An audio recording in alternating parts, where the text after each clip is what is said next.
Personally, I'm indifferent to the bed frame issue, so that is my Okay, answer. that's fair enough. I'm indifferent too, but apparently, it's a red flag, so I have to I could suffer. care less. Endless Cemetery, could you introduce yourself? Sure. I'm Endless Cemetery. I'm a black anarchist. The main thrust of my content is really about anti-capitalism, anti-racism, police abolition, prison industrial complex abolition, and I focus a lot on current events from a leftist perspective, especially things that happen here in Baltimore or in Maryland. Sorry, I thought I had COVID, but I just had the flu, which is cool, but I still feel like I got hit by a truck. So, The only time the flu is cool. right, yeah. But yeah, my pronouns are he, him. When I do talk about masculinity, it's usually from the perspective of like black boyhood and a lot of the unfair weight that gets placed on black boys specifically. But yeah, that's really what I talk about. Yeah, thank you, Cemetery. But No problem. you didn't answer the very important Oh question yeah, of the bed the the frames. most important part. Yeah, so I'm on the fence and I'm snitching on myself here, but yeah, I currently don't have a bed frame, but it's because my box spring wouldn't fit upstairs in the current place that I'm in. So, but yeah, not having a bed frame is low key a red flag, especially if you don't have sheets on your mattress. Yeah, okay. I think we can all agree on sheets. Okay, I think that's Yeah, a very fair point, especially bed It bugs was and shit. it right. was really out of pocket for me to say that because I'm currently washing my sheets and have a sheetless bed. So Well, it's not off. It's off the ground not all though. the time, but it is, and Mhm. it's elevated off the ground. So at least I've got that going. Okay. Minnie, you there? Yeah, I'm here. So yeah, I'm Boy Meets Mini. I'm also I don't know. I'm somewhere on the left. I pick from a lot of different leftist philosophies. I'm definitely left of social democrat.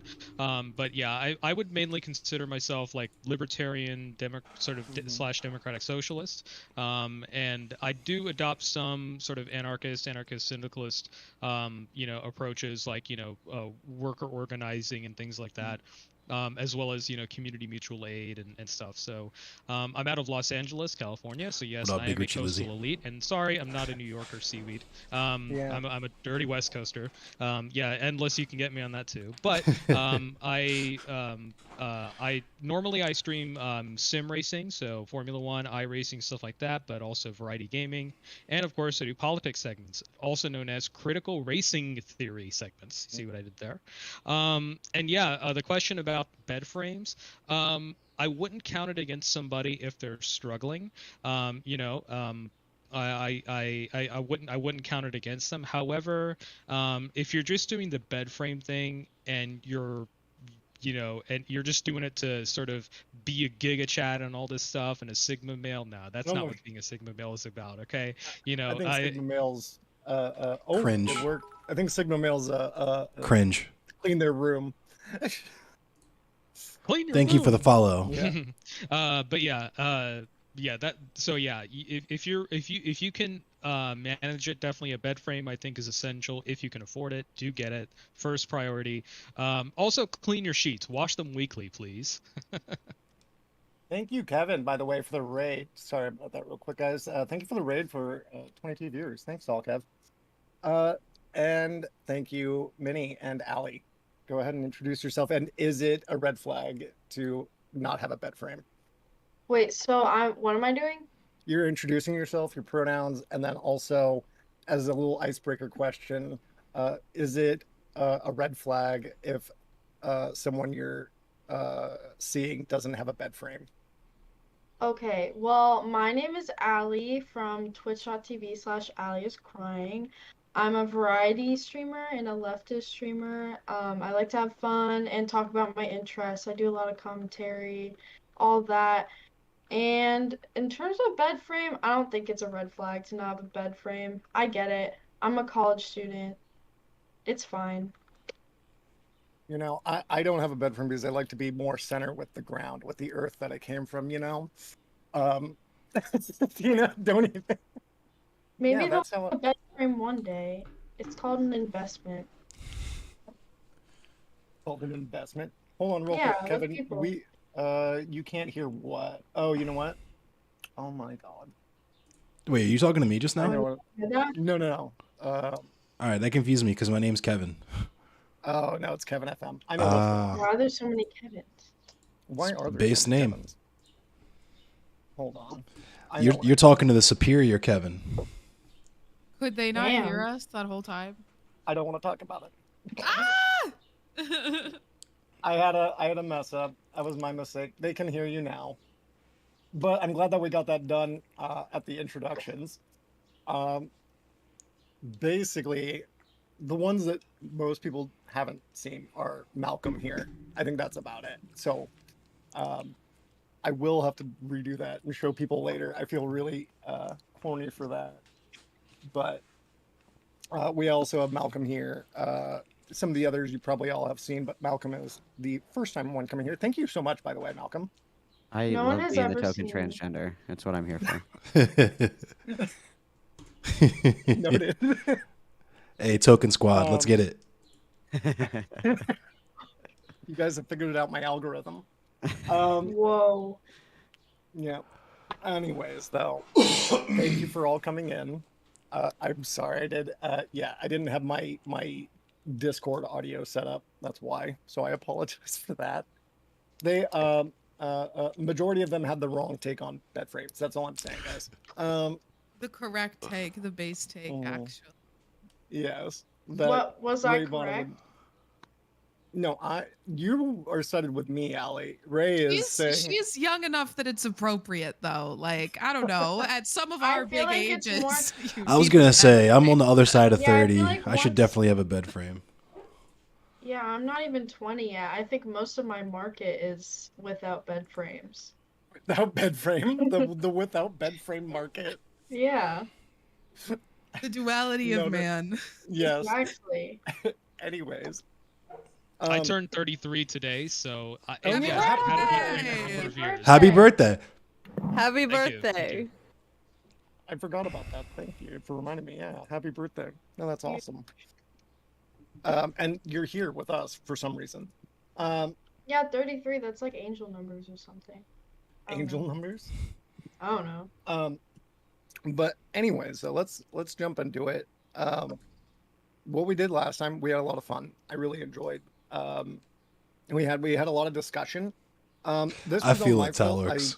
I feel Still it. am working out the kinks with this and everything. But if anyone from your audience in the last hour does want to come up, ask questions about like What up, yo, Saren? masculinity, confidence, or like dating and whatnot like that, they're more than welcome to do so and join our Discord. And we just want to verify, make sure they're all right, cool people before they come on. But if that's something, we may not get to that because I didn't get the prep work done for it. But that being said, we had a lot of discussion the last time we had this, and my job as a mediator here is not really going to be like I'm doing all right. How you doing? just moving conversation along. You know, I'll add my input, but I'm like assist like dude for the most part, or figuring that out. Thanks But, for lurking on T-Thesis. But that being said, like I want to put a lot of the voices, specifically, of course, on a lot of the femme voices here, as well as obviously trans and black voices as well, to get just different perspectives that, like, honestly, and that's one thing that I'm really excited about. And Malcolm point me in the direction of getting a lot other trans masked people on here, and I think that'll be really exciting to hear your perspective. Just because it's one that's a very unique one that you can't really get very often on things like masculinity. But this is What a up, discussion Blinder? panel, not like a debate panel. We're not looking for like big, easy debate points and like, you know, gotcha moments. I'm wanting this to be as educational as possible, as like hearing people out and like hearing other people's experiences, because that from like things that I've seen online, who doesn't have misogyny directed at themselves a lot, obviously. You guys, and that I mean like Ali, Malcolm, Tina, Ray, like see it on a daily basis in our own, like, I hate saying the term spaces, Bodies and spaces. mhm. So it's but it definitely drew a lot of attention for me when and I brought this up with talking to Destiny or talking about Destiny. And like Ali and I actually had a conversation about that a couple months ago, right after all the uh, uh, uh, rape apologia. And then we had our panel, and The then he most decided heated to I come and that was probably the most heated I've been online. Like yeah. if you know that I'm usually not that angry, but I was particularly mad about that. Oh yeah, you were pretty tight. I remember. You were pretty tight about Yeah, that. it was a Well, it weird one. sucked to hear. I mean, Yeah, And it's there are people in chat like defending him, saying like I was oh I don't know. yeah, I'm that took me kidding to a you. different place as well. You weren't alone in that. Don't worry. Okay, yeah. good. And so Well, we'll get into things like that, of course. Um, but just and what we can start it with Malcolm, like just talking about experience, talking about your experience as a trans man with misogyny online and in your real life. Um, I know this is a very like open one, but like like how do you experience, especially online, where I feel like a lot of people just say whatever the fuck that they want, and there's going to be other people that go and agree and say, yeah, that's okay. Like that's the same thing with the rape apologia that I saw. It's like there doesn't seem to be a clear idea of like misogyny or consent and things for people online. Um, I think so. I always like to preface, I hate doing like the best of both worlds meme. Mm-hmm. But it is really interesting. Like in real life, being around people that knew me before I transitioned, and then people who didn't know me before I transitioned and didn't know, that I'm trans or whatnot. And like the language that people will use around me, like how they talk to me, if they listen to me, what they ask me to do, like their expectations of me. All of that is like actually really interesting to see a little bit of both sides of that. Something that is frustrating to me, especially in online spaces, there's a lot of essentializing language, like the trans masculine people, after they, start identifying as trans. Um, when they come out essentially, because there's a lot of conversation that you were never a woman, you have always been a man, and et cetera, et cetera. And not everybody feels that way. I try not to like ascribe my experience to other people's experiences as well. But the idea that like as trans masculine individuals, as soon as we come out, we are no longer experiencing misogyny in any capacity, or that we will never experience misogyny again in any capacity. And so for me, I was still experiencing misogyny like in real life up until probably until I got top surgery is when it was a little bit more comfortable and a little bit more safe. It was a little less noticeable that I was trans, so on and so forth. I know that threshold is a little bit different for everybody. And even now, later into my transition, I still experience what I would call like medical misogyny. So, for example, getting a hysterectomy was like literally pulling out my teeth one by one with a pair of pliers. Like, are you sure you don't want to have kids? Like, what if you regret this? Like, and I think that's a very specific kind of misogyny because it's related to medical care and reproductive care that most often women pursue, cis women pursue, which is frustrating. And a lot of the time, the misogyny that I'll experience online or in real life now, like very far into my transition and stuff, is when people find out that I'm trans. It's usually the are you on your period? Like you're acting like a shrill bitch right now. If you wanted to be a man, you wouldn't be acting like this. Like you're acting like a girl. Cussing doesn't make you a man. Doing this doesn't make you a man. You're always going to be a woman, et cetera, et cetera. So it's a little bit of intersection of misogyny and transphobia. There isn't really a word for that for trans men. Trans women have trans misogyny, but trans misogyny can also affect trans men in certain aspects. It's kind of long-winded, but it's been it depends on like who knows. Honestly, is what it usually comes down to. Is if people know, and that kind of determines how they choose to insult you or try to offend you. So yeah. Yeah, and it's okay to be a long-winded answer. It's kind of a really just open question. Please Because talk as much as you can. I'm learning, so please talk as much as you want. Yeah. And I think that was really interesting because I think it also goes into show like how much of that stuff is just like trained anyway based off of like aesthetic and like what right? By that I mean like how you're presenting is like how you're going to treat that person. So, but the moment that they find out that you might have been like AFAB, they'll or assigned female at birth, they'll then switch over to misogyny. So I think that really kind of shows how much like the we can always tell crowd and stuff. Like, okay, you're a woman or you're a man. I feel it, until I find Fleetwood out that you're Black. a woman, or you're a woman until once I found out whatever. You know what I mean? It Yeah, shows You've that talked about that some it's very too, trained. Fleetwood I Black. feel like. Yeah, and I feel Uh, like, especially like in regards to trans men, there's sort of this sentiment, and very few people hold this. I've only come across like a few crazies on Twitter that actually believe this. That trans men are like essentially betraying womanhood to like assimilate into patriarchy and get male privilege, and to an extent that's true, right? That we do get male privilege in many areas, and I think that us just living as women, or for myself, I should say, living as a woman and then living as a man, I can like tangibly see these privileges that I'm given. But that's always just like hanging by a thread, right? Because if somebody finds out, or if the wrong person tells, or if they, find out that I'm trans, that privilege can be taken away very quickly. And then it becomes, the same old misogyny, like go put in a tampon or whatever, stupid shit that people say to women these days on the internet, right? No, awesome. Thank you. Ray and Tina, and I didn't mean that as together. I'm probably going to go Ray and then Tina. But I just know, not that, Ali, you know as well, but I know that Ray, you put yourself out there as a punching bag a lot. So to, not that you're the one who starts it, but you're happy What's going to on, engage. Jeffrey? And you and Tina, I wanted to talk to both of you guys for that because how is it for you, Ray, and then we'll go with Tina, like Yeah. dealing with the platform that you have, because I know that's a thing that's brought up against you a lot, and being a woman, and then obviously people like talking about your looks as like the last ditch effort. Yeah, like you noted, I'm very aggressive. Like I've always been someone who talks a lot of shit. So sometimes people decide to engage with that, and I love it. But so most of the misogyny I experience, it's like twofold.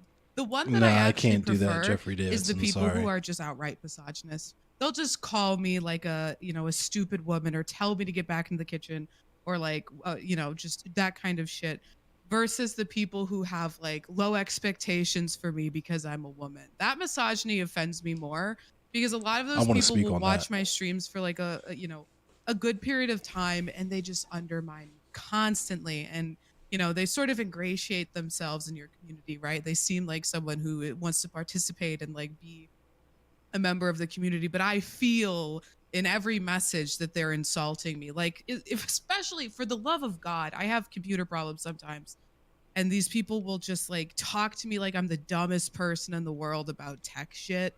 And I'll say, I don't want you to try to What up, help me, Weather King? please, because you don't know what's going on with my setup in my computer. I can figure it out on my own.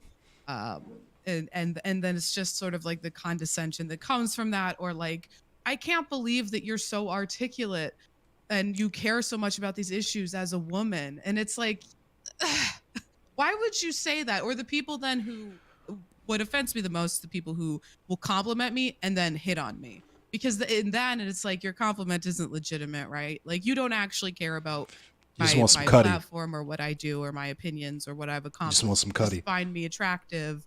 And then of course there's the people who are very loud and find me very unattractive, which are funny to me. Like, I'm not so offended by that.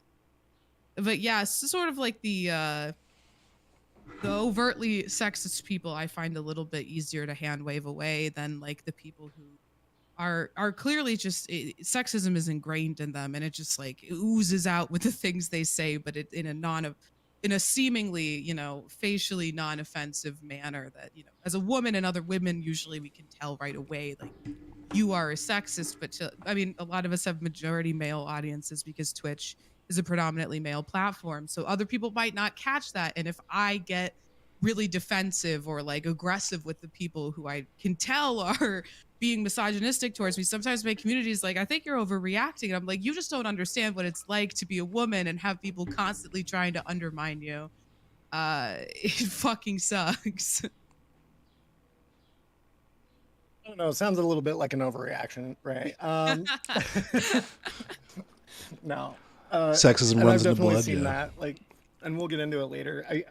But especially with like, you kind of hinted at, but like the infantilization of like this. I don't know. There's just this weird thing about like women are like just like dumb children that are to be taken care of or something. Yeah, And it's sort of reminiscent to me. I'm a certified mechanic.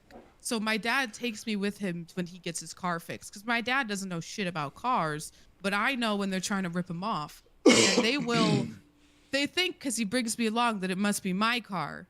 And he's there to explain to them what's going on or whatever. So they'll talk to him and like he'll sit there and nod and I'll stand there and then they'll be like, so yeah, and then she could get her car back and I'll turn to him and I'm like, you don't need this, or this done. They're lying to you about that. I just did that for the car. You only need this to pay for that. And they sit there stunned like, oh, a woman who knows the names of car parts. I can't even believe it. Like it's just that constantly on the internet. It's a funny feeling when I can get one over on them in that way, but like Yeah, Gray.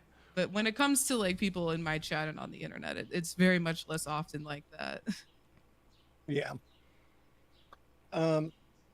Tina, with your experiences, especially online, and we'll get deeper into it because I think both you and Ray specifically have something to say about leftist misogyny probably later, and you can go into that as well. So I definitely, feel the infantilization aspect of it a lot. I know a lot about like politics, and when it came to especially the Ukraine issues, I remember being in a difficult truth stream talking and like informing him and his audience, and everyone was saying that I didn't know anything, and it's like that all the time. I have all this information. I know 10 times more about almost all of these issues that I talk about intentionally. And whenever I have new people, mostly mask men and mask people, they always tell me I don't know what I'm talking about. And I have to say, what do you mean? I'm 30 times more informed about this on purpose than you. You read one article and you think you know more than me. Right. It happens so often, and it is so frustrating because I'm the smartest person in my room, generally on purpose, and I get talked down to on a regular basis. It's either that or trolls coming in telling me I'm wrong, and then being called a cunt or a bitch when I say, maybe you should like calm down with your, you don't know as much as I do. Nope. It's either I'm ugly, which, I've seen Ray experience too. You're ugly, you have a horse mouth, or you're just a fucking cunt and a bitch. It's like all of these together. Or they'll sometimes be like a duo. They'll throw all those things at you at once. you know. And then they'll round it out by saying you'll never be a woman. Right. Yeah. Every time. We can always tell, but you'll never be a woman. It's just like pathetic. So.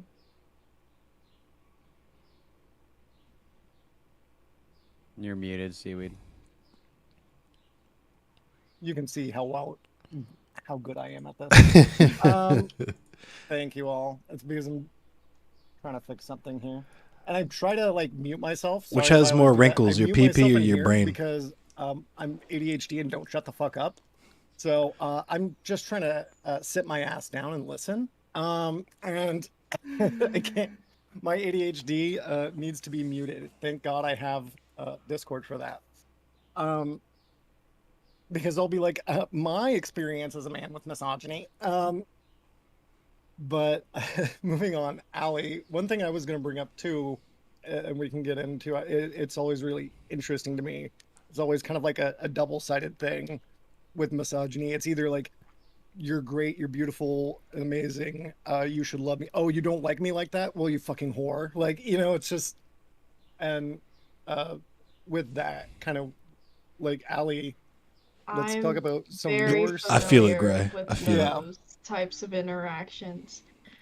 There was one particular interaction that was the worst and lasted probably for weeks, where this one guy was just like sent message after message, like it was like so coomery, like he was like telling me he wanted to fuck me, like all of that.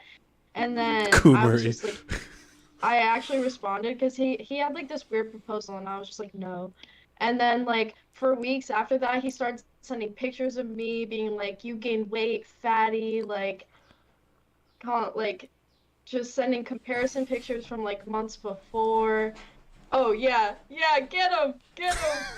Anyways, but yeah, so that was like one particular interaction that I remember just because it lasted for like probably months. Like he just sent picture like you're gaining weight, you're fat, like all of that. Trash. And Trash. so yeah, there's a lot of like people who like I feel like some people just interact with me just so they get my attention. I've even had one guy be like, "We're in the same state. I only want you." And like it was just like really creepy and Oh yeah, they'll yeah, try anything. there's a bunch of weird interactions where it feels like conditional, like if I give any negative attention, they're gonna like call me fat and like insult me and Hella creepy. maybe like even stalk me. Yeah, all that Yeah, stuff. for sure. I think one thing I want to talk about when we get more into like the masculinity of it all that I find really interesting about that is like there's this it's the part of the nice guy syndrome that we like to talk about too, is like where we're gonna put a woman on a pedestal About to box some and shit. say like all these kind of like amazing things about like about them, uh which they may or may not mean, probably don't, because then like once that daydream for them is like broken, Exactly, then Greycraft. it's just all defensiveness, and it's like, oh no, well actually you're just ugly, you're just or whatever, and it just, I don't know, there's a lot to talk about ego there, and I know that's one Yeah, thing that you get a lot. yeah, definitely. um, Going through endless, uh talking about like masculinity and misogyny, uh because you were talking also about like, you kind of introduced with like talking about masculinity that's put on as like a young black man. I'm kind of curious about that. So I'm gonna get into that, but I would just want to speak on the infantilization because that's one of the Yeah. intersections between misogyny and racism, where and it's weird because it'll be specifically on like topics like if we're talking about like police brutality or something like that, right? Or any number of things that's like I would be the expert in this situation, right? Where people like, it's one of the things you hear, oh, you speak so well, you're so articulate, right? Those types of things. And everybody wants to be your friend, to have, whether you're the token woman in the squad or the token black guy in the squad, everybody wants to be your friend until ideas collide, and then suddenly you are stupid, you don't know what you're talking about, this, that, X, Y, and Z, right? But there's also a weird intersection that's something that black women experience, obviously, and go throughout life experiencing. And it's something that just women in general experience, but just the concept that your body does not belong to you. Where for black boys, it especially comes into play for things like athletics or whatever, where if you're like a basketball player or something like that, you're being scouted by colleges or what have you. The the the dynamic that occurs is very different from this is something that you do for fun that you want to take just to see how far you could take it, right? And especially if you are in a lower socioeconomic status and you might have parents that are going to end up, for better or for worse, relying on your bag as a means of their own success and extricating themselves from their conditions, where it's not just a game that's fun for you anymore. And now it has to be, okay, you have to get scouted, go to college, do all this stuff. And the joy of childhood is taken from you at an early age because your purpose is no longer to just experience life and everything that comes along with that. Your purpose now is to use your body to serve other people, right? And that comes when women start to develop more or whatever, because a lot of men are like low-key pedo vibes where they'll look at you and now suddenly you're not a little girl you are potentially, you know, a sexual partner or whatever. Just weird, really weird, gross, infantilizing kind of, but more so just the rescinding of like bodily autonomy. But when you come into adulthood, there's also a thing that occurs specifically with black men where because we exist in America in a society that we do, we're seen as kind of like the id of manhood because we're seen as like you know, peak physicality, peak sexuality, all that kind of stuff, to the point where like couples and like other white men will approach you at bars and stuff, be like, yo, you want to smash my wife, you want to have threesomes, whatever, weirdo shit like that, right? And yeah, just kind of, yeah, all everything I'm hearing is stuff that I can really heavily to. It's just kind of different intersections of it, you know. For sure. Thank you for sharing. Minnie, you'd like to talk about your relationship, especially like, and I'm gonna mention this on my own too, but like your relationship with, say, misogyny and masculinity. I think we've all had one. Ooh, after you go, I Yeah. want to say I So forgot to mention something, but sorry, go ahead. Oh, go ahead. go ahead, Endless. Oh, I was gonna say it also comes into white supremacy, that intersection of misogyny and white supremacy, because like with Emmett Till and shit like that, a lot of that stuff is done specifically to protect white women because they're placed on this pedestal where, just like both Ray and Tina were saying, you know, women can't act for themselves, they can't fend for themselves, so we have to go out of our way to do all this extreme behavior that we will frame altruistically as being done in defense of white women because they can't think or move for themselves, right? But yeah, sorry. No, thank you. Go ahead, Minnie. Yeah, No we're worries. expected to be small I adults. would say my relationship to misogyny. This is just a quick sort of background on, well, sort of what my background is. So I used to be, if you met me 10 years ago, I was a music worship leader in Protestant churches. You know, both sort of moderate to fundamentalist. I did music in two churches. So I led music in a fundamentalist church that was mostly people from India, Indian Christians, and Okay. then I also contributed guitar and stuff like that to a local Methodist church. So I was like between two churches, and that's what I did, you know, on like the weekends. That was my life outside of a busy day job as a junior telecom engineer.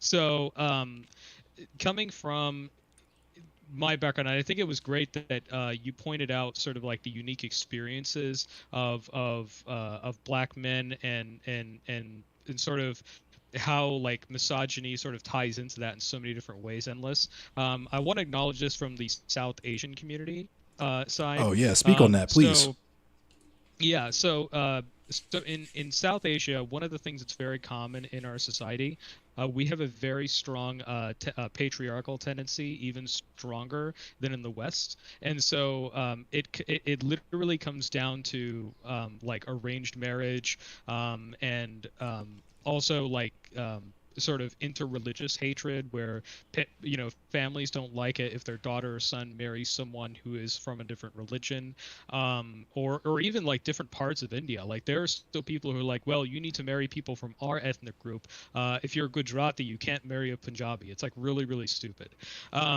So my relationship to misogyny was kind of shaped by that. Also, my family has been Protestant Christian for 4 generations now. My great grandfather converted from Sikhism. He used to be a Sikh, and on my dad's side and on my mom's side, my great grandfather Exactly, was Fleetwood. Hindu. I forget what caste.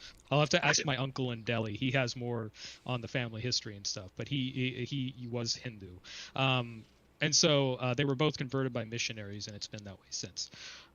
So where it all sort of culminates is I've seen so much sort of it's sort of almost like nice guy style misogyny. That's more of what you see. I mean, there is direct, blatant misogyny in India. Like, you know, you'll see men often like, catcalling women out in public and public transit. You'll often see, you'll often see men yelling at their wives in public. It's much more frequent than it is in Western culture, and I think part of that is, again, it's acceptable. It's like in the U.S., if you do that, it's seen as very negative. But in India, if you do that, you're seen as like, okay, you're taking authority in the relationship. Now, the other thing too, when you mix Indian culture or traditional Indian culture with Christianity, it gets much more toxic, because now you have the sort of Christian narrative of sort of purity culture. You have sort of chastity and confirmation and all that stuff. And what ends up happening is that in a lot of Indian Christian marriages, there is this very strong emphasis of hierarchy. And so in the evangelical world, you have like God is above everyone, then father, then mother, then children, and it's a top down hierarchy. And so the father has way more authority in the family than the mother, and oftentimes what that results in is a lot of child abuse, emotional manipulation, too much expectation and pressure on children to become successful and get married younger rather than waiting. And so yeah, All this is true. where the misogyny comes in again is how daughters are treated. I have been through the process of courtship and sort of like arranged marriage. I've never been married myself, by the way. I've gone through the process, and I said, at the end of the day, I said no. I've said no to many, many potential marriages to the dismay of my family. And unfortunately, when I say no, not only does the hate get directed at me, the hate also from my family gets directed at her and her family. Because it must have So been it's something she like, did wrong, right? well, you two couldn't make it work out, and they'll like compare her to like other people. And what they'll also do is they'll say, well, um, well, she,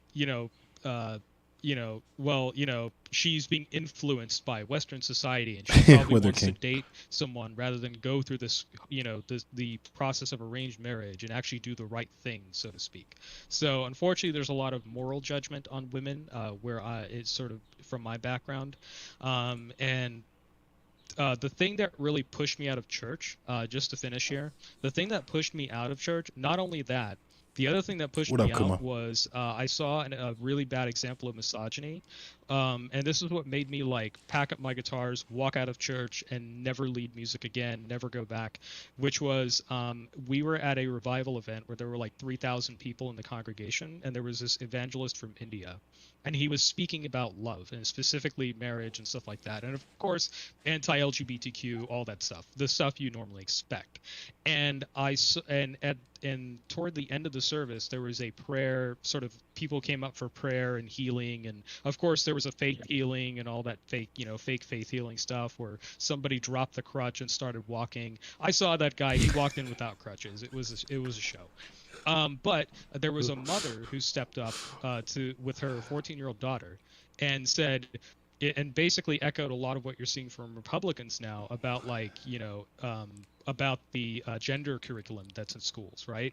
So she was like, well, my daughter says she's lesbian and I want to pray for her to get the demon out of her and all this stuff. And like directed misogyny at her 14-year-old daughter in front of 3,000 people. Like I almost got sick. And I told the leader of the band that I was, helping that day.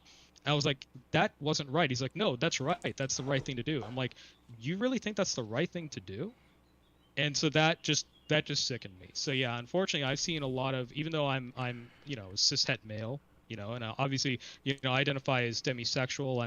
I'm not as sort of I'm not as open. I'm not as into sexual intimacy and stuff. I consider myself demisexual, where I only experience it in a trusting relationship. But yeah, just all of that. That's the type of misogyny I've seen. In addition to everything I've seen online. But yeah, I just wanted to sort of bring that perspective, and I do think it relates to a lot of your other perspectives. Anyway. Yeah, I have experience in the church too, especially with the pray the gay away stuff. I definitely that's a vibe for sure. I'm definitely familiar with that, Minnie. Yeah. Now, getting to no, awesome. Thank you for all those. I'm just trying to think about where I want to go next because there's a lot of places. There's a lot of things you guys brought up too, so I'm excited to talk about. But especially online, because that's Yep, where we're pray to seeing gay a lot away, of- Fleetwood. Because I want to get to things like catcalling and also like later talk about like pornography and stuff and its role. Um, but with online, with what we see on Twitter and stuff like that, I know Twitter's not a real space, but these are real people behind it saying things that they think. And one of the big things from the Destiny rape apologia thing is that, first off, people are going to listen to big names, and these are, as mentioned before, often young men. And the other part about this panel is obviously to discuss about misogyny, to uh, uh, show what it actually looks like, but also then to talk about like how that's affecting men too, and how we, make masculinity better, basically, you know. Um, That's so crazy, and Fleetwood. That's so so awful.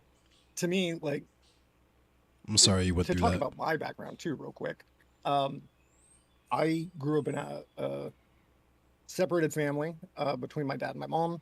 My mom has bipolar disorder that had a big impact on my life and our relationship. Um, but because then I'm also very close to my dad, who's not my genetic father. Um, I'm elaborating on this part because there are some mommy issues here. But Tina, All men have some form of mommy issues, trust. no, I know. Uh, I get it. Real. Yeah, Real. she just um definitely part of that, and I think a big part for me too, where it's for sure affected, was like my want for like affection too. Not to try and get Freudian or whatever, but It's my mom also was pretty just absent. to throw that in there, because there's also the aspect of like I've been reading or trying to find out more stuff about like emotional molestation, where like women will treat their sons like romantic partners, and that definitely has an impact on men in terms of how they treat other women I've that are seen it. not their It's so mother. weird. It's so super fucking fucking weird. Yeah. It's so gross, but all it makes me think of is the part in fucking Like Game Arrested of Thrones. Development where they do the little pageant, the Lucille and Buster. You know what I'm talking about? Maybe no one else. Oh, I Maybe think Hold no. on. I might Hold have on. to Wait, revisit that episode. I am not familiar with this concept. What? Oh, it's Okay. so So gross. so there's a thing I've that's never. yeah, it's a thing where like when you have situations where the like in a normal relationship with parents, the parents care more about each other than the child, right? Which is kind of natural because they can just make another child. But what ends up happening is in situations where the man leaves, especially with a son, right? The woman tries to fill that emotional void and places all of those feelings in the child, like stopping just short of actually fucking her son, right? Which leads to gross outcomes where you'll see this with men who have mommy issues where they want their partner to be just like their mom. That's where that By comes the way, from. mommy issues, technical term. Yeah, Sorry, go ahead. yeah, very. It's in the DSM-5. You know what I mean? Yeah, But actually sweaty.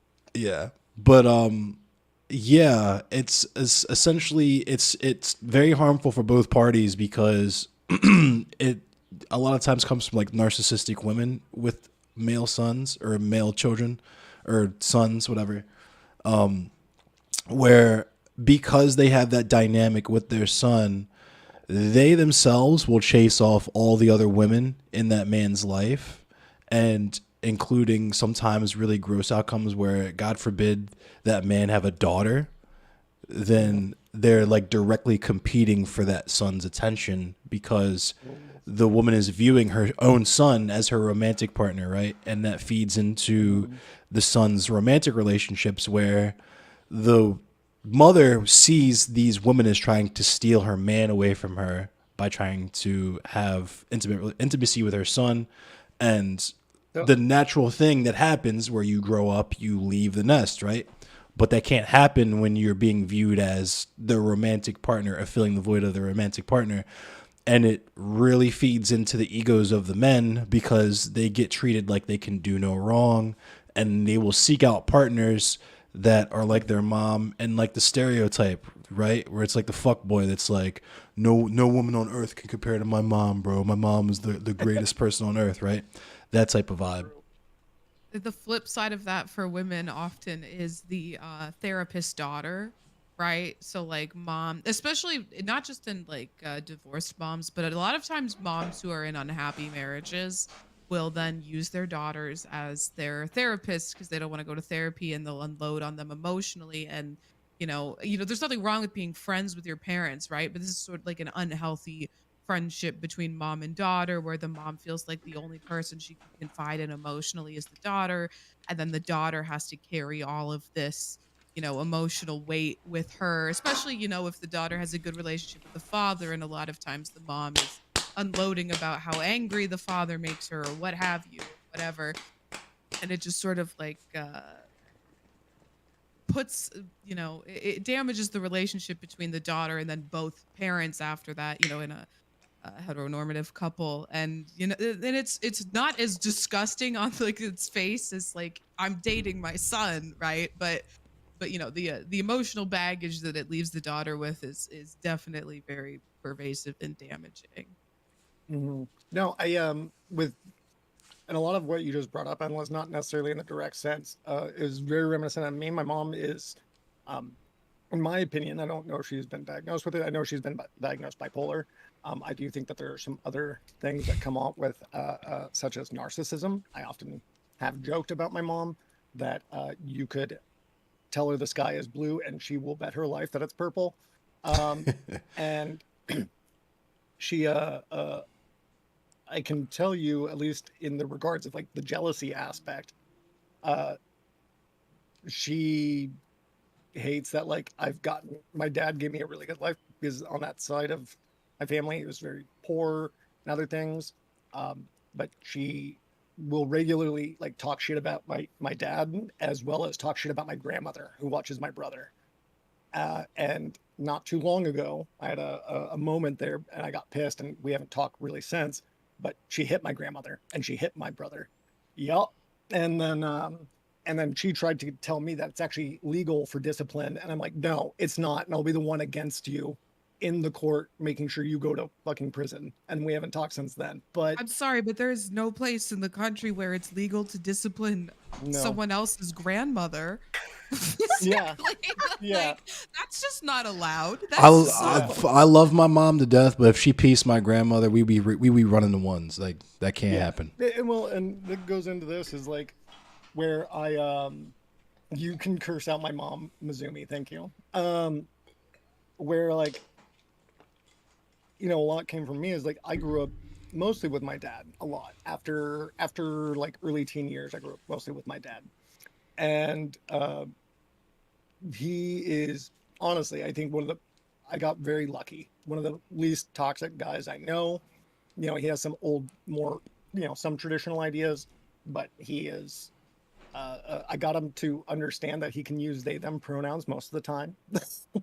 I have always wondered that with her king. I've always wondered that with her king. I didn't want to get too deep. He's like, so can I just use they, them for everyone? I'm like, kinda.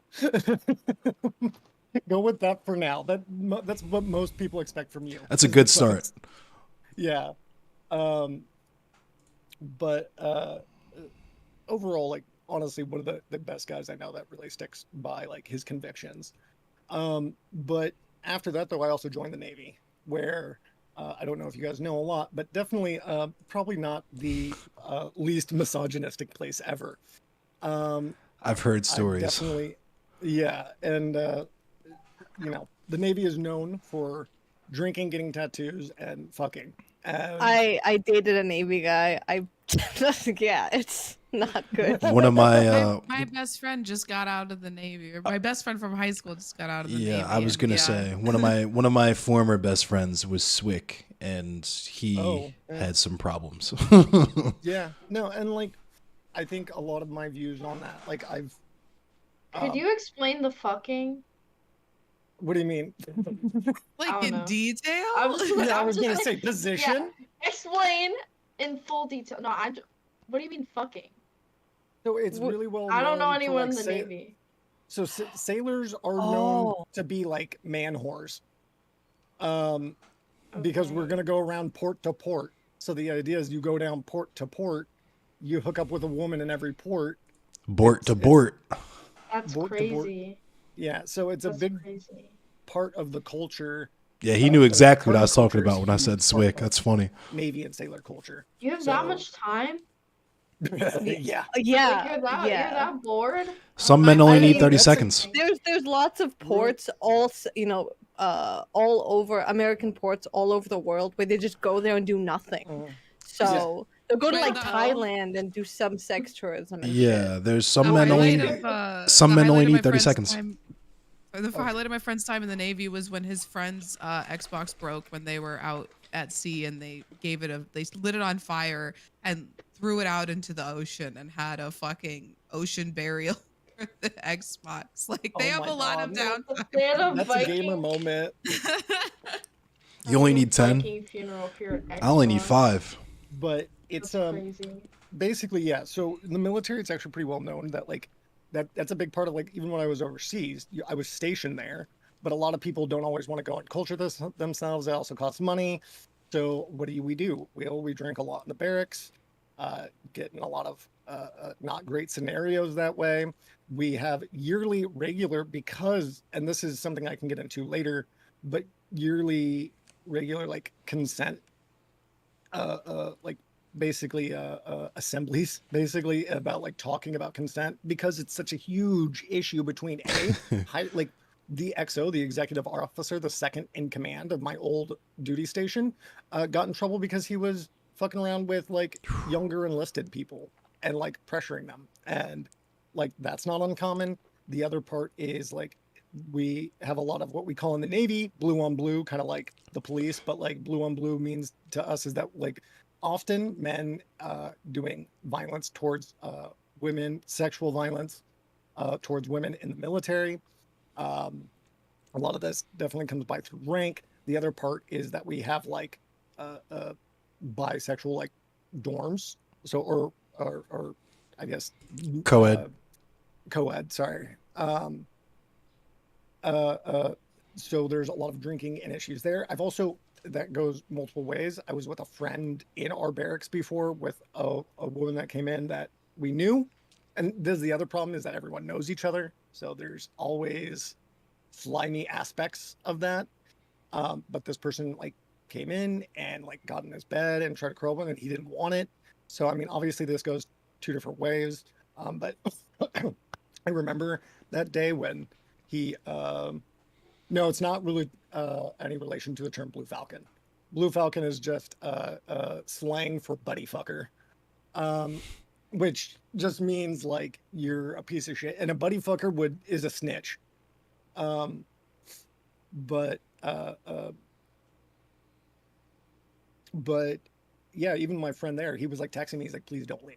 And this is a man who doesn't have any concept of how he could be raped as well, or not as well of a concept. I don't want to like make him sound dumb, but like along with talking about consent, it doesn't really go.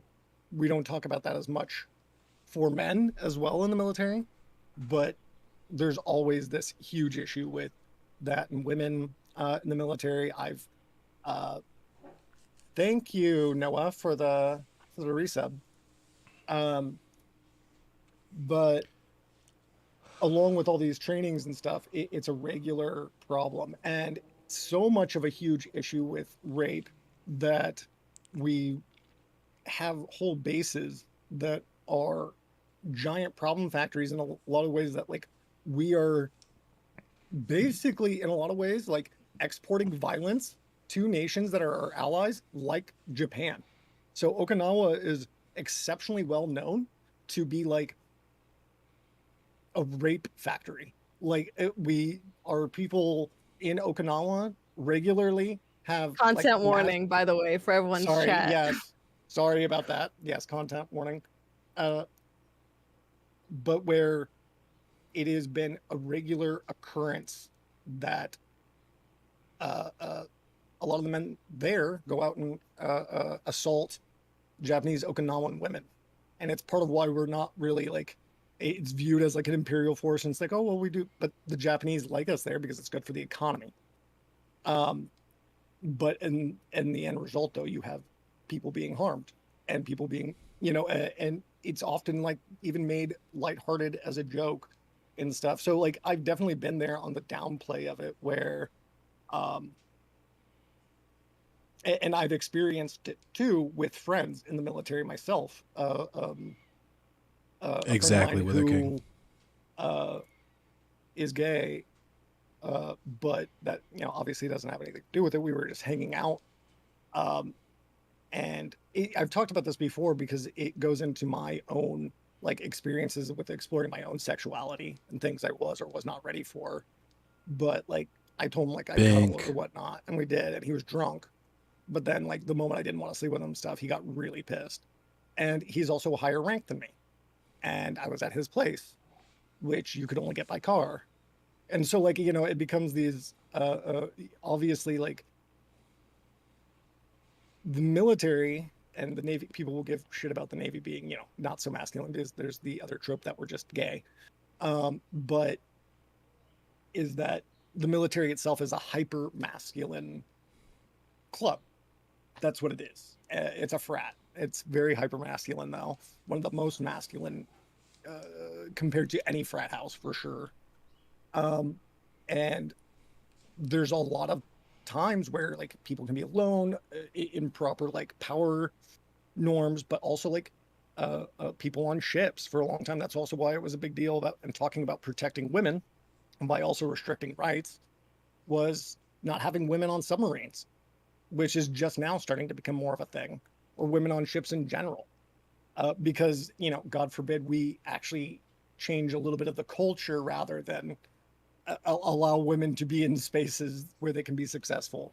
Well, we can't, we can't tempt the boys. Um, and that's definitely had a big input on like my views on misogyny, or specifically my uh, perpetuation of it, just because I've definitely been on the side where, thank you for the follow, by the way, SMG. Um, but like, and I think probably where we'll go next with this is just like talking about like objectification, right? Like just, there's so much of it, especially with what all of you talked uh, about, you're like the best, most beautiful thing until you reject me. And now it's like, well, now you have no worth to me anymore. You're not to be used anymore. So that's my background on it. Going out of that, I'm going to throw it back to Malcolm because I haven't heard from you in a while. But like talking about uh, um, objectification, what are your experiences like on both sides of the coin? Like things, especially I wanted to bring up like catcalling because you're talking about it's not as accepted in the States, many, but it's still a huge issue. Um, and so I guess, yeah, like how have you experienced the objectification both as male presenting and as femme? Um, Before I started transitioning, it wasn't terrible. I was pretty butch. I would run into issues of narcissistic straight men saying that I just hadn't met the right man yet, and all that other good shit that's painfully common. I had a few issues when I was in college, kind of like you were talking about a little bit, Seaweed, with like the frat kind of like party atmosphere where like guys don't really like taking no for an answer, especially if they're drunk, that kind of thing. A couple of instances with that. And in a way, I feel like after transitioning in certain spaces, I feel like I've traded my objectification just like directly across. Now, where instead of it was like being a lesbian and being fetishized as, like a third or, like somebody Mm-hmm. for their girlfriend to sleep with, into being like the exotic isn't the right word, but almost like an exotic experience, like the best of both Mm-hmm. worlds. Like, wow, I get a fuck like some people will say, I won't say all the slurs here, obviously, but I've always wanted to be with, like a she-male or whatever, right? Whatever the stupid phrases that they decide to use. So like the Relatable. fetishization, yeah, the fetishization and the objectification still exists. It's just like a different, it's just a different kind now where it's I don't know, just coming from like being a lesbian into like being a trans man, that objectification of like the sexual fetish of like something obscure or like unique or again like the word exotic, like I feel like that Mhm. still exists. It's just a little bit different, and it still comes from men mostly. It doesn't usually come from women, but when it does, it comes from lesbians, and that's horribly uncomfortable as well. But yeah, I think it still exists, just in a different way, I would say. Yeah. Uh, I'm going to. Oh, I'm going to pass it off to someone else about objectification. But I know. Uh, uh, uh, is it that you just brought up with? Oh, uh, because Ali, I know What you Ali mean, is Regideal? bi. I don't. If we have any others here that are as well, but one thing that you brought up that was really interesting to me was talking about like the unicorn, right? Looking for a third. Uh, and I know you have some things to say about that. I'm still going to listen. I'm Relatable. just going to go heat up coffee. Okay. So, Ali, I'm going to pass that off to you real quick. I don't know. It's just goofy. Like when you're like looking to date as a bisexual and you have like I don't know, I've mostly just seen it on like there's a lot on Tinder, just couples creating profiles, be like looking for a third, looking for a unicorn.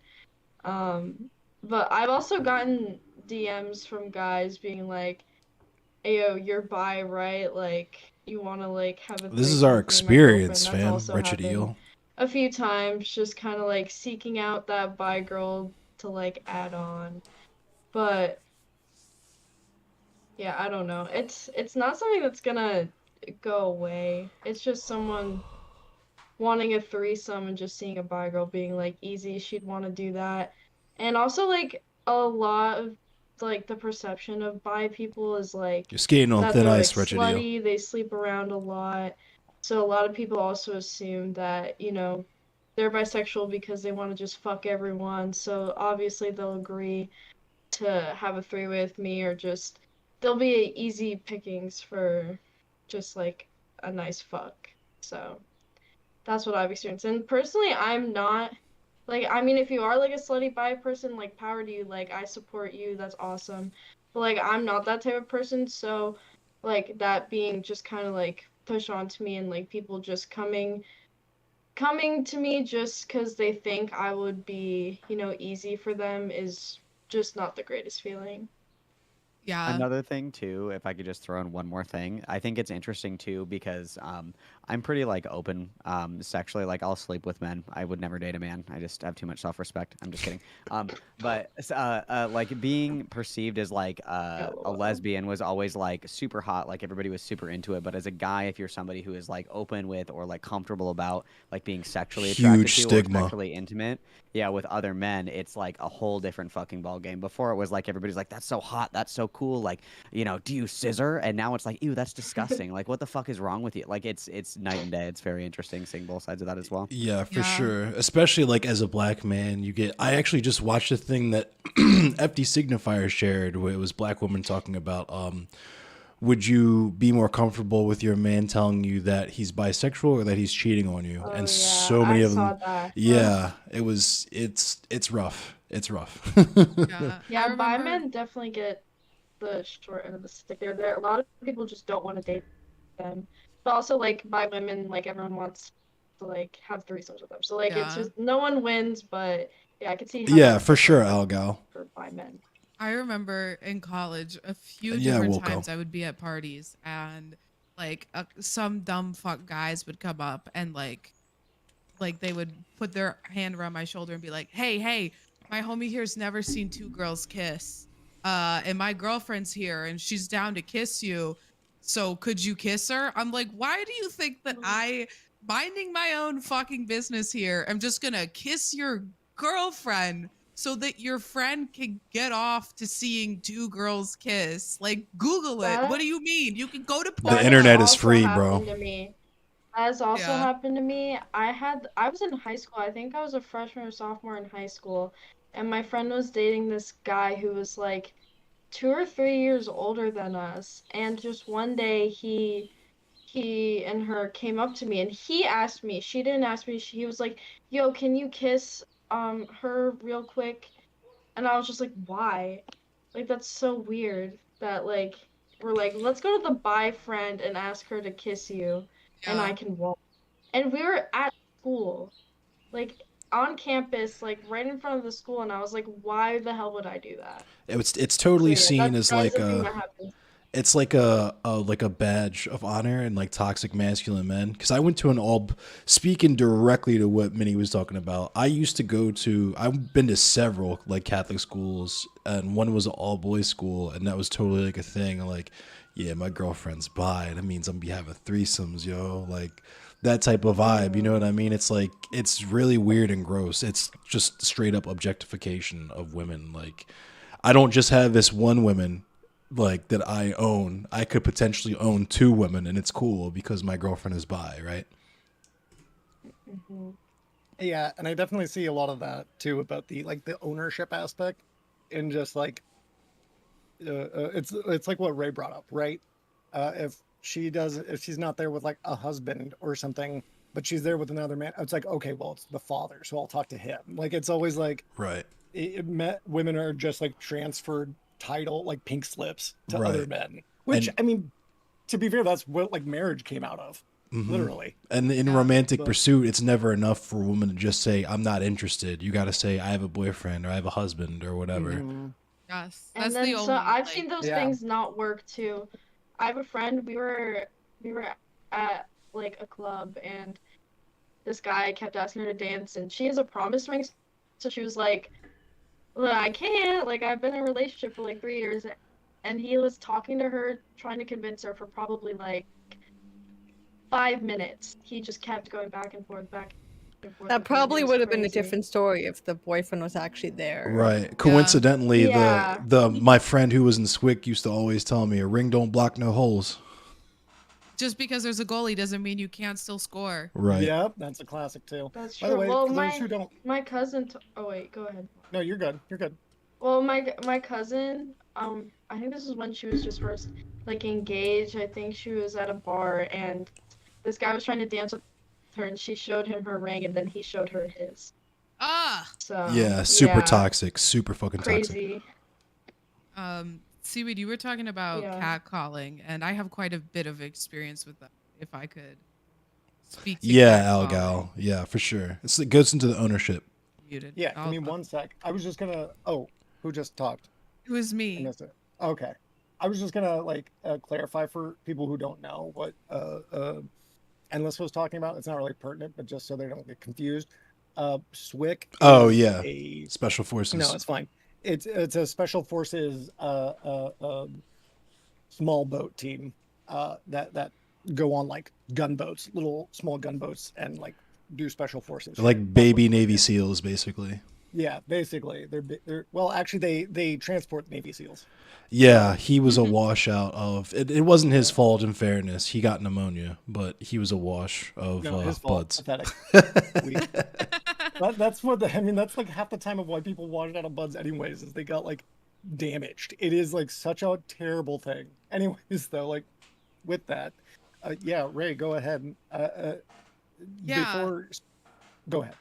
I was just say, yeah. So I grew up in a very low income neighborhood, and catcalling was. I'm more into Morning Stars. Even personally. when I go back now to visit my parents, you have to expect it. It doesn't matter what you're wearing, doesn't matter how old you are. It started when I was like 13 and has not stopped to this day. It doesn't matter if I'm wearing sweatpants and a baggy jacket in the wintertime and I'm just walking to the gas station, which is literally 2 blocks from my parents' house. I will get catcalled. It is, it's not a if but when situation, and it was very, very like normalized in that community. To be like I said, like 13, 14, and to have grown men slowing down, driving next to you, honking their horns, yelling obscene things at you out the window. Damn, you be and- shitting and- with all that ass. but I mean, the ultimate, like, there's not. It's an act of power. It's a display of power. Yes, Because absolutely. those people, sometimes they'll pull over if they're extremely aggressive and creepy and try to get you in their car. But most of the time, they'll drive past you, yell something at you, and then speed away because they don't actually want you. It's just to impress other men. It is to impress other men. It's a way to signal to other men that you are better than the women in the community, that you are, desirable, and you have the confidence to hit on a fucking 13-year-old wearing a middle Mhm. school. Is the only okay, I went to public school my whole life, but we had gang problems in my neighborhood. So the middle school, for whatever reason, we had to wear uniforms. So they didn't want us showing gang colors. They thought that that would, you know, get rid of the Right. problem. It lo and behold, it didn't. But so you knew if someone was in middle school because they would be wearing the fucking blue polos and the khaki shorts. And that was not a deterrent from grown men hitting on little Mhm. girls, 13, 14, 12-year-old girls wearing middle school uniforms. And it was just created a culture where it was just acceptable. It was Mhm. acceptable to be a pedophile essentially because the end Mhm. goal wasn't to sleep with these people. It was to display your masculine bona fides, that you are a man's man who isn't afraid of rejection, and you'll hit on anybody if you see somebody Mhm. that you like. And but it's something that living in Chicago I don't experience in the same way that I did. I mean, my home neighborhood is in Chicago, it's a different part of Chicago, but it's just not as prevalent as it was there. And and I think it is something that is unfortunately really pervasive in low income neighborhoods with little Yeah. For sure. poor educational I opportunities, poor economic opportunities. Yeah, the Mhm. one of the I- the all boys school I went to was in the city, and that was where the most of it I'd ever seen. And I If you participated can't in tell by the way, by the flag, that's Baltimore. it. Yeah, That was Maryland, isn't that? No, yeah, Baltimore's in Maryland, right? yeah. Never mind. Well, Baltimore's in yeah, Maryland. and Never that's a mind. Baltimore County flag. The I don't do Maryland one looks geometry, basically so just like it. all right. Yeah, the Geometry. Maryland one is racist though. This one's not racist. It's actually based. And then can I True. jump in really quick? I hate to be a pain, but my Do wife it. beckons and I must go. Gondor calls for Oh, aid, okay. so I have to go. I'm No worries. sorry. No, Apologies, thanks for guys. coming. Yeah, Thanks I for all the appreciate it. No, insight. I hope Yes, to talk to thanks you Absolutely. for more though, chatting. Malcolm.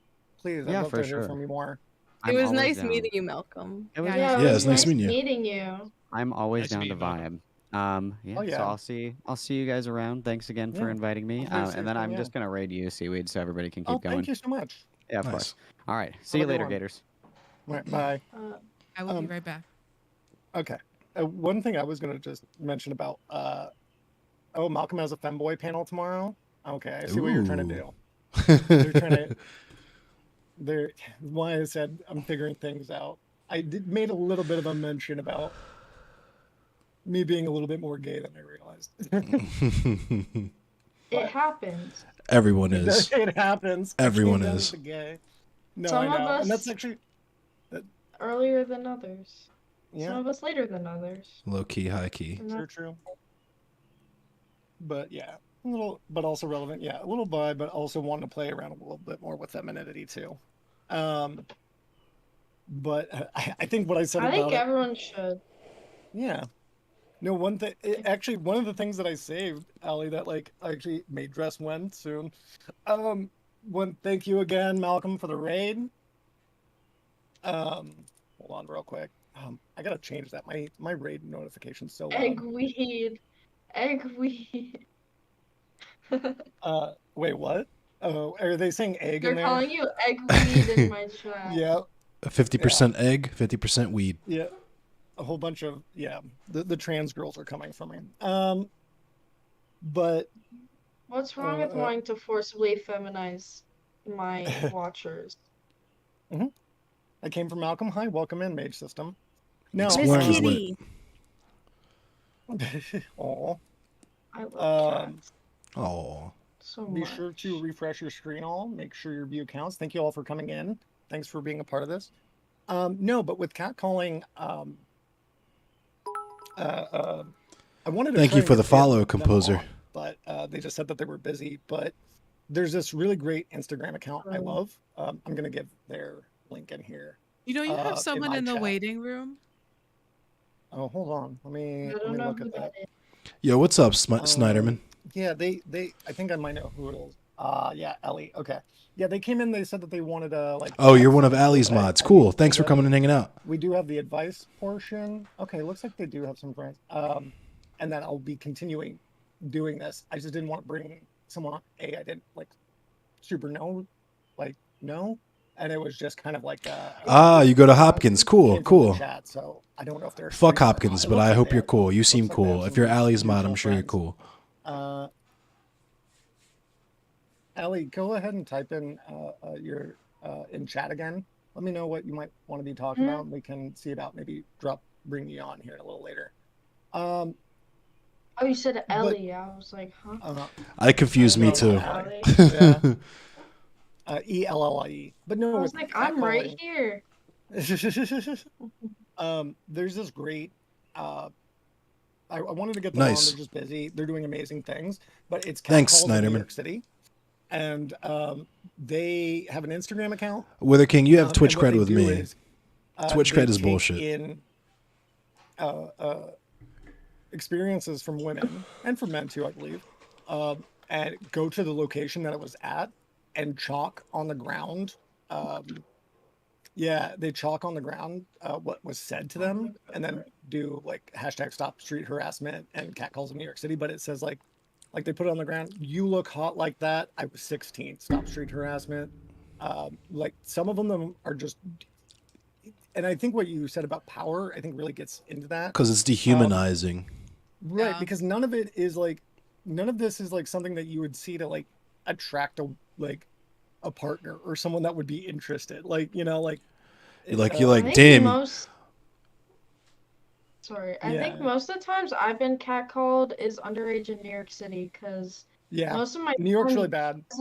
well, most of my time as an adult has been during COVID, so I really haven't been out Yeah. that much. Well, like I've some of maybe these, like been they're a few times like where my school is. Oh, it's Yeah. really bad if you go walking around the streets where my school is, but yeah. No, like this one says, I'm so afraid to get me too'd. If you don't get me too'd, you aren't doing it right. Catcalls in New York Jesus City. Christ. Ah. Yeah. Oh my god. Yeah, that's Yeah. wild. That Right. luncheon. Jesus. No, like they're like some really disturbing ones of like little girls that were like 13 and like a bodega and shit like that. I haven't seen it like as an adult because it was something that and it's really weird because with the toxic masculinity, it could go either way, right? Because I've been on both sides. When I first was in high school, when I was in that all boys school, we would encourage each other, like, you know, fucking, yo, that girl's mad fine. Why don't you say something to her? Like, hey, baby cakes, like yelling at girls and stuff. That's like literally not with the intent of like trying to attract them or approach them. It's literally just to gas up your homies, right? But then on the other side of it is the same dude that, you know, I was talking about from Swick and stuff. We had a friend that we went to a party and the host of the party was like, I'm really uncomfortable. We were like, why?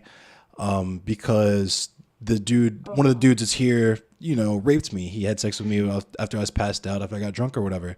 And the response to that was to just beat the shit out of the guy, right? Which is like not really how you handle that. And yeah, it's a weird dynamic with it's the same like kind of mindset of infantilization where she trusts us with this information with the confidence, I'm assuming, that we weren't going to blow it up and do exactly what we did, right?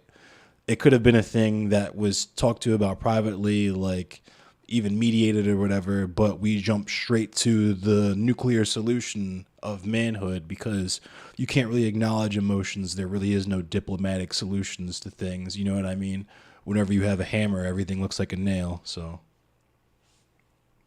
I mean, sometimes that is like the solution that sometimes people are seeking, but you gotta like be able to navigate that. Right, you know? exactly. It always, the focus, it's more so that the focus was not on what the survivor wanted, as that's what it should always be, restorative justice and the needs of the person who was harmed, right? Like us beating the shit out of the dude made us feel good, but it didn't really do anything at the end of the day. If she had been like, go get this bitch, he had done this to me, that it would Right, have been exactly. you know, righteous, but it's just a matter of centering the victim. Facts. Also, you keep talking about infantilization, and I will be remiss if I don't mention this. Yeah, I'm go ahead. disabled, And disabled women, 1 out of 4 disabled women is sexually assaulted. It is a massive problem, and the infantilization of disability is heinous. And I know you've mentioned several times Destiny, like making rape apologia. He called me the R word Oh last Jesus. week because I called him out for being a pedophile, essentially. Yikes. And so at the end, it wasn't like the worst case scenario because most of the people were more offended by what he had said that was like excusing pedophilia than, were ready to come at me and like call me a piece of shit because he quote tweeted me or whatever. So I did come out on top in that scenario. But I don't have any sort of like mental disability, but Thank you, Mage System. the ease with which people are willing to use that word and Right. like the implication of it is that you are not mentally capable of making your own decisions. It's infantilizing, but it also sort of, and I'm not saying that situation did, in general, like the idea is that disabled people, because he assumed, right, that I had a mental disability. Thank you, Mage. I don't. I have I have a neurological disability. I have a physical disability, not a cognitive one. But the assumption is that disabled people are childlike, that they're That's so incapable slay of. of me. I think that also Oh. comes from like toxic masculinity of men not being able to accept criticism, especially when it comes from non-men, right? Yeah. That's so funny because I get called the R word a lot. Oh, as I've been Rayvon called has it. seen. I've been called it like all trolls will week. come in. Trolls will come in and they'll be like, because you can't type in the R word in Twitch chat, so they'll be like, "Are you mentally capable or any Oh, all?" it's so gross. I'm like, Get say called it. low IQ. Yeah. Someone thought that your Canadian accent was like, they were like, "Oh, do you have are you R-worded?" Like, Yeah. she's from Canada. I have a weird accent where I pronounce things differently, and someone's just like, "Are you mentally all there?" And I'm like, "Oh The blatant my God." Canuckophobia. The blatant Canuckophobia is That's crazy. what I'm saying. But yeah. I mean, there's just like a huge problem of assumptions made about people with disabilities that makes them more vulnerable. Are you Yeah, what saying the- my accent is a disability? No, I'm finishing my point. Being Canadian is a disability. That it is. True. Shout out to Talworks. True. Love that guy. Yeah, but Uncle yeah, like Lorks. there's a lot of misogyny levied against disabled women and the infantilization of disabled women is Talworks. endless and very offensive and does subject them to sexual violence. Well, look at Britney Spears, for instance. Like, Oh, the fact that people, and if I could just get on my soapbox for a second, a lot of people Queen. who were outraged by Britney Spears being in a conservatorship are saying, well, when it comes to Amanda Bynes, she probably deserves to be in a conservatorship. And as someone who Cringe. practices law, as someone who practices law, as someone who practices disability law, I know damn well the conservatorships are almost never meant to be used and are almost always, almost every single time predatory. No person her age, I don't care what disability she suffers from. I don't care if she's bipolar. I don't care if she has narcissistic personality disorder, what have you. Qualifies her to be in a conservatorship. Those are for people who have late stage Alzheimer's, who are physically incapable, unfortunately, of making sound financial decisions and are very, very susceptible to financial scams. It is not for people who have a breakdown in public because they've been routinely abused by the childhood celebrity fucking system or by their parents taking advantage of their celebrity status. They are abusive. Conservatorships are abusive, and people make fuck tons of money off of them. Big facts. And anyone excusing conservatorships, outside of Britney Spears, when it applies to Amanda Bynes or other celebrities who have unfortunately been in conservatorships, are wrong. And it is misogynistic again and infantilizing these people who have some sort of mental health crisis in public, all of a sudden are incapable of doing anything at all. To me, It's it strikes me as just like another wing of the prison industrial complex where it's like, okay, they haven't done anything wrong yet, so we can't lock them up. So let's just do this to them. You know what I mean? Yes. take away their access to their finances, take away their access to their, own medical treatment or their own, personal decisions. There's a Like, name they for can't forced get married. labor. They can't I'm make sure we'll decisions. think of it with her Britney king. Spears was very adamant about how she could not take her IUD out. She wanted to have another baby, and she's pregnant. Yay! Oh, I yeah. love Britney so much. But she was not able to have the baby that she wanted at the time she wanted because they wouldn't let her go to the gynecologist to get her Which is IUD out. insane. It's absurd. It really is, like you said, a It's prison. eugenics. It is a prison. It's Yeah. just straight up eugenics. Now, like, I think Brittany is actually a really great point in case of like how like collective misogyny can work as like a group, because like, especially if you like grew up when like she was getting big and everything like that, she was the sex symbol. Britney's dad And, is a piece of shit. well, part of that is like empowering, and part of like what her music was. There's so much of it too that was under control of others and using her as, you know, talking about going back to infantilization before she was in a conservatorship. I'm sorry, Ray, what the fuck is on your chair? It's a tortilla blanket. Oh my That's so god. awesome. I I was was gonna say wondering. that looked like some Texas Chainsaw Massacre shit. I'm not gonna hold you. Yeah, I know. I just It's a want to DVD say, DVD blanket. during her conservatorship, the sexy costumes she was wearing were chosen by her dad. So gross. yeah. Oh, wow. So Just gross. something That's so really nasty, yo. fucking That's so weird. nasty. Yeah. Yeah. I mean, What up, talking Prodigy? about Britney Spears, I think there's like this is something that I've noticed and I've talked about before, is that like women get so like in the public eye get so scrutinized for having like meltdowns or breakdowns, but you can see men do the same behavior and then it hardly ever Yeah. there Depends. are examples of, Depends on the but shade. depends, but I Look have at Tom noticed Cruise. that. Oh yeah, Tom Cruise extremely unhinged. Tom Cruise Yeah, is but the like- side. And the I don't king of even know what you're talking. I Scientology. don't even know what you're talking about. He groomed a Well, woman to be his my point- wife. Scientology literally picked a woman who was Oh, supposed to be his yeah. wife. They groomed her, and then when she found Mhm. out what was going on, he publicly freaked out that she was not interested in him as Tom Wow. Cruise. Look, it's He is a wild. There's mean- also how he reacted with the Katie Holmes shit, where like they had some kind of contractual agreement how she was not allowed to be seen in public with another man until 5 years after they had divorced or whatever. Just unhinged. Jesus. Ooh. She like had to Whoa. escape their marriage in the dead of night when she doesn't have contact with their children, or she had to win contact with their children too, or not her. Didn't- The other. Didn't he fuck over her career to the point Yeah. where like, Oh yeah, yeah. the Scientology, Church of Scientology is yeah. Is nuts. and that's what But, I'm like- saying. He's still like this huge star, and Yeah. he's generally liked. Well, yeah. I was gonna even say when he even had a big freak out, which is when like he was on Oprah talking about how much he loved his Couch surfing. girlfriend or fiance. Yeah, and he jumps on the couch. He's like, "Oh, I'm in love." Luna, with her," Luna, Luna. like that, like the whole So time. weird. It's a very very weird What? thing.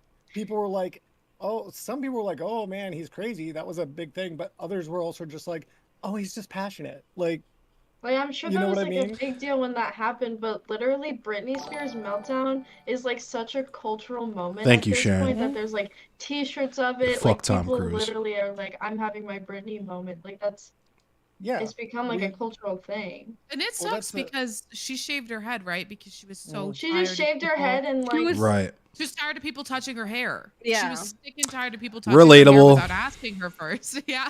yeah, there's another section there. No, like, yeah, another it's, intersection. and that's, you know, like we joke about the like leave Britney alone thing, but like that person who did that was absolutely right. By the way, Chris, I don't their name is Chris Crocker. Krista or something. Chris No, no, Crocker. they're trans now. Oh really? Oh. My bad. So Damn. I don't want to say that name. Damn, that's fucked up. Yeah, I dead named them. That sucks. I'm sorry. I It's feel like okay. shit now. No, it's okay. So didn't their know. I forget their new name, but yeah, she was Krista, I think. I'll just say Krista Crocker. Okay. She was right to say leave Britney alone, and that was such a looking back. We can look back on people like Amy Winehouse and Oh, treated Yeah. so unfairly. Whitney Houston. Whitney Yes. Houston. Oh my, literally abused, beaten, Mhm. Yes. beaten, Yes. fucking drugged and Yes. abused, and people still to this day give her shit. Thank you, Wilco. Yeah. Five. Damn. Kitty. Uh-oh. Uh-oh. Oh no. I'm glad That's that we more brought than a some high five. lightheartedness in here. That helps. Gato, shut the okay, hold on, sorry. Spectacular Snyderman is telling me Kara Cunningham is her new name now. Okay. Oh, Very good. oh, Good for Also, just her. a Oh, little yeah, I see. add-on. Yeah. Welcome to The the person world. Ellie, Fried Comrade wanted to mention is they said, and I just Hey, told them beyond that- polarity, I didn't do him that as wrong as I'm know about it. to do you. Just Get that being ass polite to banned. my other guests.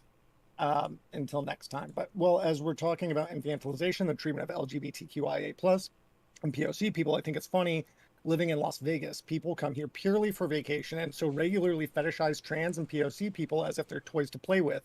It's almost incredible by how human beings are treated as functionally sexual toys. Wait, so I could you're definitely saying speak on like in that. Vegas, like they're treated as if they're part of like the whole like My bad, Big Richie Lizzie. Vegas, like, Yeah, like they're the facade. aesthetic. I'm of the sure there'll fun, be right? more. Like That's so especially with horrible. Vegas. People are Yeah, really I mean, butthurt and about that's that fucking a big part Dylan of shit. like sex work in places like Vegas and stuff too, right? You're just what happens in Vegas stays in Vegas, right? You're part of the vacation. You're part of the amusement. Which I mean it happens in a lot of Yeah. different jobs, but obviously there's a misogyny element there. Same with Baltimore.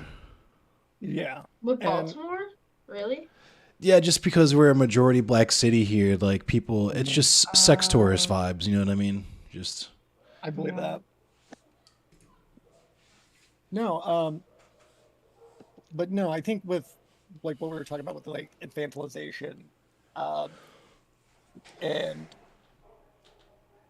let's Sorry, I've actually heard let- the same. I just feel like really quick want to interject. I've heard the same thing about New Orleans. Thank you, Iris because there's like a McProll. large black Yeah. community. there, yes, and a lot of definitely. people go there for vacation, and it is a party town to go to for Yep. vacation. And so the black people that live there are oftentimes seen as like, I can fuck this, right? Yeah. But it's like they're here because they live here. You're here because you're on vacation. They are not here for you. You aren't here for them. Like you Right. don't. They don't exist for your sexual Right. pleasure. These are just people who are living their fucking lives. right, and Yeah. Go ahead, Seaweed. go ahead, boy. Go ahead. Yikes! I hate that. Right. I hate when I end up doing that. I do the same thing. Yeah, you can just call me Minnie. It's all good. I know. So Yeah, Wilco. yeah, I wanted to speak to the like this is a good conversation about infantilization because one of the things I did like post leaving the church, this was around like 2015 or so. I was really sort of struggling with myself, my masculinity and stuff, and just I felt like I don't want to say like I felt well, I did feel like less of a man. I will admit that. But of course, I know now that like being less of a man, that's just like a social construct that's really toxic. Absolutely. So I took a program, and I'll out myself. I took a program called it's called, I don't know, this is a really cringe name, the Facts, Art Charm. Wilco. Now they build themselves as anti-PUA men's improvement, and I took their program, which was actually here in LA. I took their program in 2015, and it was like, and it was like, it was basically like, sorry, I have my webcam over this. Sorry, I'll fix it later. Basically, it was like, the optics they put on were like, okay, we're more about being more successful in your own life and building a good social network and circle of friends. Oh, right on, and looking Wilco. at success. But then if you Nice. like unwrapped it all, like a lot of the focus, unfortunately, was on things like, okay, are you active on dating apps? Are you actively approaching women? And they would talk about things like, night game versus day game. So for those who are not familiar with Oh my God. sort of pseudo pickup Jesus. culture, which that kind of feeds into what Ravana was talking about earlier, with Wait, catcalling. night game Night- and day game? I'm Yeah, not- so it's Gotta like spit that game. You know what I'm like- saying? Gotta spit the game. Yeah, that's basically it. Endless. It's like, okay, you have to approach things differently when you're out being social at night, at Ugh. bars or whatever, versus like during the day, just out and about. And it was just really weird to me. It's like, okay, this That is not is something I very can weird. ever see myself doing. And they were like, bro, you should take your chances, bro. And it's like, okay, am I gonna like like how many boundaries do I have to freaking step on? They're like, bro, don't worry about the boundaries. It's about being a high value man and asserting yourself. There it And is, the this high made it value High value man, really, men. The high and value so man. Are you watching Fresh and Fit Pod? I know Kevin that Samuels. is So absolutely no, fresh no, and fit vibes. Ravana, what I'm talking about, I took one of these men's programs, and it was again billed as sort of anti-PUA, anti that kind of thing, right? It was sort of a they build themselves as anti-PUA. It's sort of a remedy for stuff like Fresh and Fit or and things like that. But at the end of the day, like it was like a week-long program, and on Monday, Tuesday, everything seemed fine, and then like by Thursday, Friday, this is the stuff they were getting into. I'm like, wait a minute, guys, and so I've been plugged into that community ever since then. I've been sort of distancing myself from there and from them because a lot of those men are really toxic. None of those men really know that I'm demisexual, that I'm on the ace spectrum. None of them know that. And if they did know, they'd be like, "Bro, get your T levels checked. Get your Oh T yeah, levels checked." right, This yeah. is Yeah, not. they Oh my they definitely be God. whack. So gross. But yeah, I've heard it's that so many Because, times. It's fucking notoriously stupid. every man just wants to fuck all the right, time. right. That Yeah, we're plays into supposed to the apparently. That's our role. objectification. That's the Yeah. objectification that men have. If you're not just constantly nutting in someone, like, sorry. Gotta get the poison No, out. you're not a high value man. Yeah, Yeah, you're not a and high value man. and so and what they did was they took this, they basically took that high value man concept and said, okay, you need to build a strong social network, and they basically framed it as like a sales funnel where you like have people that are close to you, and then you funnel on out and toward people who are sort of further Just a away gross capitalist acquaintances. perspective. Exactly. And they did that, and they also added in the sort of day game, night game bullshit into it. And like what we used to do, so we used to have like seminars throughout the day, and then we used to go out at night. We'd hit the town in Hollywood or wherever, or downtown LA, and like we'd go out, and like I would be much more, sort of with women, I would be much more sort of just sort of introduce myself as a person, a potential friend, whatever. Like I wasn't super like I wasn't super like I wasn't coming on so hard to when introducing myself to women and stuff like that. And these other guys, they would go up and say shit to them, like they would compliment them on what they were wearing and all that in a really weird way, like they were trying really really hard. It never And works. then Yeah, would, it like, never does. Works. and then they were like touching them, and it was like, well, you got to escalate with Ooh. touch and all this. I'm Exactly, like, what if she mage doesn't want system. it? They're like, Escalate with well, touch. you're gonna Yeah. and then like, well, she's gonna want it. I'm like, okay, Wait, so this is what getting type What? of setting? weird. That's Yeah. so nasty, dog. It's What it. type That's of when you get. setting was That's when you this? get hit in the neck. I'm Oh sorry. yeah. Yeah, Was this and like then Minnie, yeah, and then was like this some of those guys were. a Sorry, go bar ahead. or a club? Like This was like a something like club. that? This is yeah, it was like a Yeah, really that's big kind club. of that's sadly like the Yeah. culture of clubs. Like Yeah. I've been Yeah. to clubs and guys just grab you. Yeah, I was They a don't- bouncer. Yeah. The amount of people I had to throw out for that kind of shit is, and then they always have a problem with you. Like, what's wrong, bro? Like, you know what I mean? It's Yeah, more fuck often that. than Who's not, just they trying to get grab you some? then ask if they That can reminds dance. me. I used to go to. There's like a couple clubs, in the town over Mississauga, and me and my friend around 14. There's like underage clubs you can go to. Yeah. That happened with like older men would go to these Yikes. clubs and Oh my like God, grab yeah. What up, you. Austin? Ew. It happened. That's a so bunch of times. nasty. I had to like organize with my friend. I'm like, if this happens, can you grab me? Like we had to organize. Girls That's have a how system. fucking- PW. Girls have a Oh, system. yeah. We do have a I know. system. Yeah. We had a whole. You gotta 14 have at a the group time. of friends that like check in with you. Like you literally, if you're gonna go out with people, you literally just have to make sure you have like an okay group of friends check in with each other. Like, That was the be number like, one thing that I "What's did. going on is okay." Well, that was the number two thing that I did. Number one thing, because it was a bar or whatever, was making sure people weren't rushing their exes off in the bathroom and shit. But the number two thing I did, the thing I spent most of my time doing, was trying to gauge weird fucking interactions with drunk, creepy ass, entitled men, putting their hands on women, invading women's personal space, all that kind of shit, and having to step in and ask, hey, is everything cool? You know what I mean? And, get people the fuck out of there if that needed to be the case.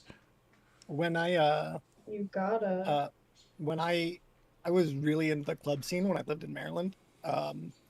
So I was in the DC Bethesda area. Okay.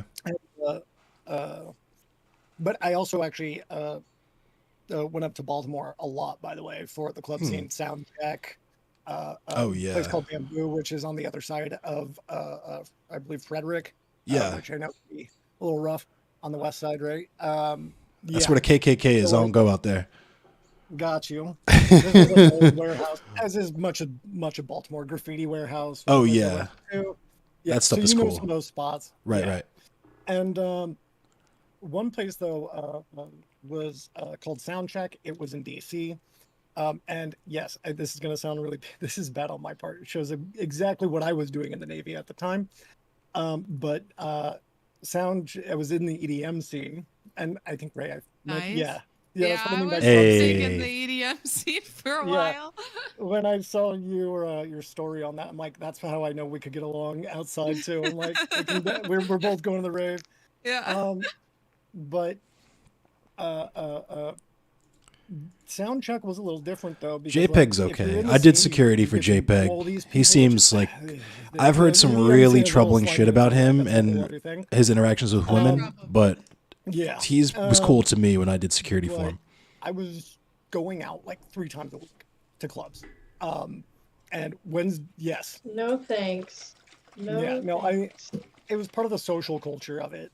That was me in undergrad for yeah. sure. Yeah. It doesn't matter what day of the Blur, week yep. it is. I Yeah. went to like one of the biggest party schools in the country. So didn't matter if it was Monday, Tuesday, Wednesday. There was a specific club you went to for every Going day of the up. That's week. crazy. Yep. Oh On a my God. Tuesday.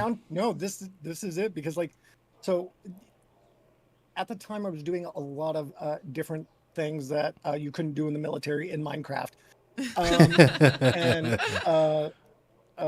yeah, and part of Off that the redacted, I'm sweating. yeah exactly. And like you remember they do like piss tests and whatnot regularly, and like I was smart about what things I did what days.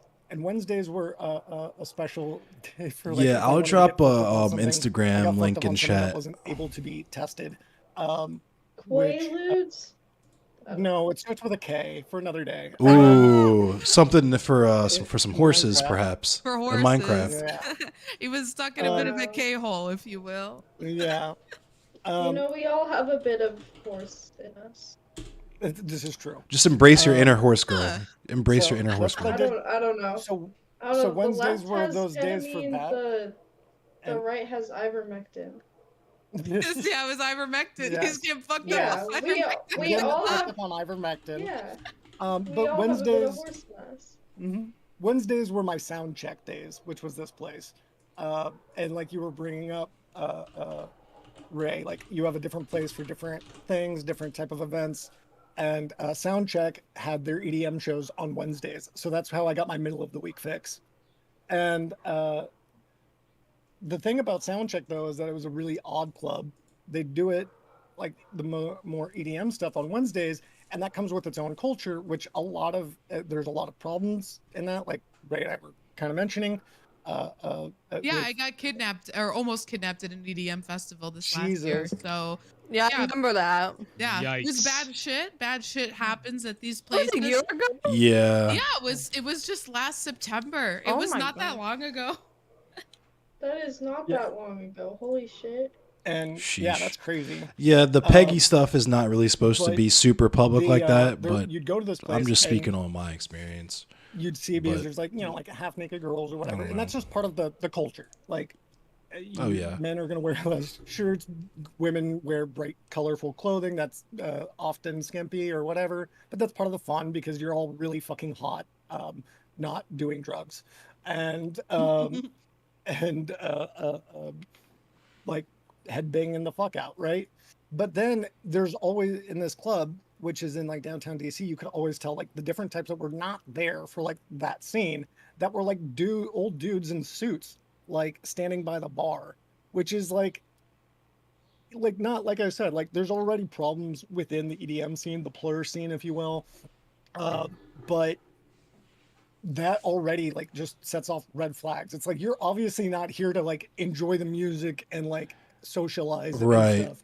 You look like a weird creep predator on You're the like hoping Trench coat underage mafia girls vibes. here, honestly, like yeah. and especially in DC, it's just really uncomfortable. So there was like things like that. Um, I'm just trying to remember. I can't remember what we started off this conversation with, but I was just, yeah, in It that was same with vibe. Minnie. Did you ever finish your thought? Yeah, did you? Thank you. No, I know. I sort of led everybody into this topic, I guess. But No, go ahead, Minnie. Okay. Sorry about that. you The know, no worries. PUA stuff. Yeah, well, they initially anti-PUA, but at the end of the week, yes. So like, you know, and the club we went to wasn't like, it was like a super like pretty high class club. The drinks were expensive. They had cocktail waitresses, with absinthe. They would give you absinthe. Ooh. Like, and it was like super high. Like there was a dress code and everything. Like it was. It was, and they would like the bouncers. You probably know this, Endless, from being a bouncer. They would like make sure the ratio was correct. Yes. The cis-het ratio was correct. Yep. And so between men and women, and so yeah, and it was pretty wild. But like I would see like this is the kind of stuff that I saw, and I was more sort of friendly and sort of approach things from a sort of friends first perspective. And the other guys, like we got home in like our Ubers and whatever, we got back from there. It was like LA closes out at 2 a.m. So 2 a.m. we get Ubers, we go back to the the house we're staying in, and the other guys were like, bro, like even one of the coaches who's out with us, what they do is they sort of like, they sort of just, they're not out there like behind your back, like telling you what to do. They sort of like, they sort of just kind of, see what you're doing while they themselves also hang out. It's kind of a bullshit job, honestly.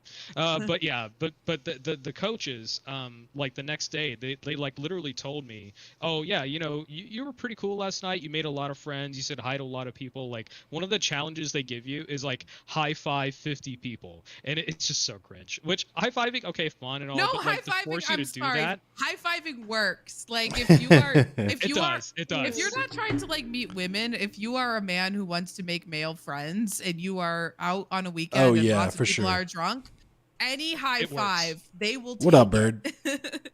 Yeah. Yep. Especially if they're drunk. For sure. Yeah, I mean, it's, I mean, so, but they used to give us like these challenges, and they were like, well, you didn't high five a lot of people last night, and you should have been more, you should have escalated a little bit more and stuff. I'm like, she didn't seem like she wanted it. Yeah. And I'm like, she didn't really seem like she wanted it. Like I was reading the room. It's like, well, bro, you should have read her better than that. I'm like, how do you know? Right. You Mhm. could Like, just if you say ask, you're the but one- Yeah, and it's like, I bro, don't if get you that. ask, she'll say no. It's like, oh It my seems like such God. bad advice because like my partner and I met and we became very good friends before we ever started dating. And that was like the best foundation for a relationship you could ever lay is like, course. I'm not going to be creepy to you, right? Like I'm Right. not going to creep upon you. I'm not trying to pull you. Yeah, like Yeah. I want to be your friend. I like you as a person and I Right. genuinely feel a connection. So let's get to know each other better and Facts. establish the groundwork for building a relationship if it's what this turns into. Exactly. That's where I'm a I lot more. agree. That's where I'm a lot more now. And we can actually, I think this might be it. Excuse me, after Minnie's done too Bless on you. this, but like, we can talk more about it because part of it is also like with misogyny, masculinity in dating. Because like a big thing that I learned from my last relationship is basically what Ray was just talking about. Like, it really devastated me. Like at the end of it, I'm still dealing with it, but like no matter what, to me it was like it was something that I, at the end of it, I could realize that I was happy, like, to have my friend. And that was like a big thing that we always said when we first started our relationship is that we're friends first. And after that, like it's been a lot more about that for me. Like, don't get me wrong, I like sex. I don't mind, like, if it's a hookup or something, cool. But like the cool part about like a relationship is, in fact, is that it can just be like a friendship. Right. It's someone who extra you just friendship. want to share part of your life with and like Right. you enjoy being around. And that's the meaning.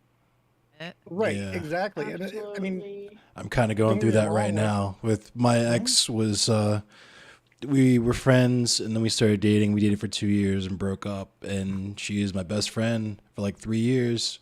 And yeah, she stopped speaking to me because yeah, she still had hard. romantic feelings for me, and yeah, it's a Mm. weird thing to go through, yeah. It's weird and it's hard, but like it doesn't mean it any less meaningless, right? Like, and that's Right. part of like the other part with uh making it a friendship. what up, first Princess is, yeah, Fina? it's gonna be hard or harder even. But like that it can mean so much more. And I think the hard part too, and maybe we can get into like the socialization of like masculinity and like uh talking about like, how there's a lot of heteronormativity in this as well, but like how we treat young boys and how they view like women, or like how they Definitely.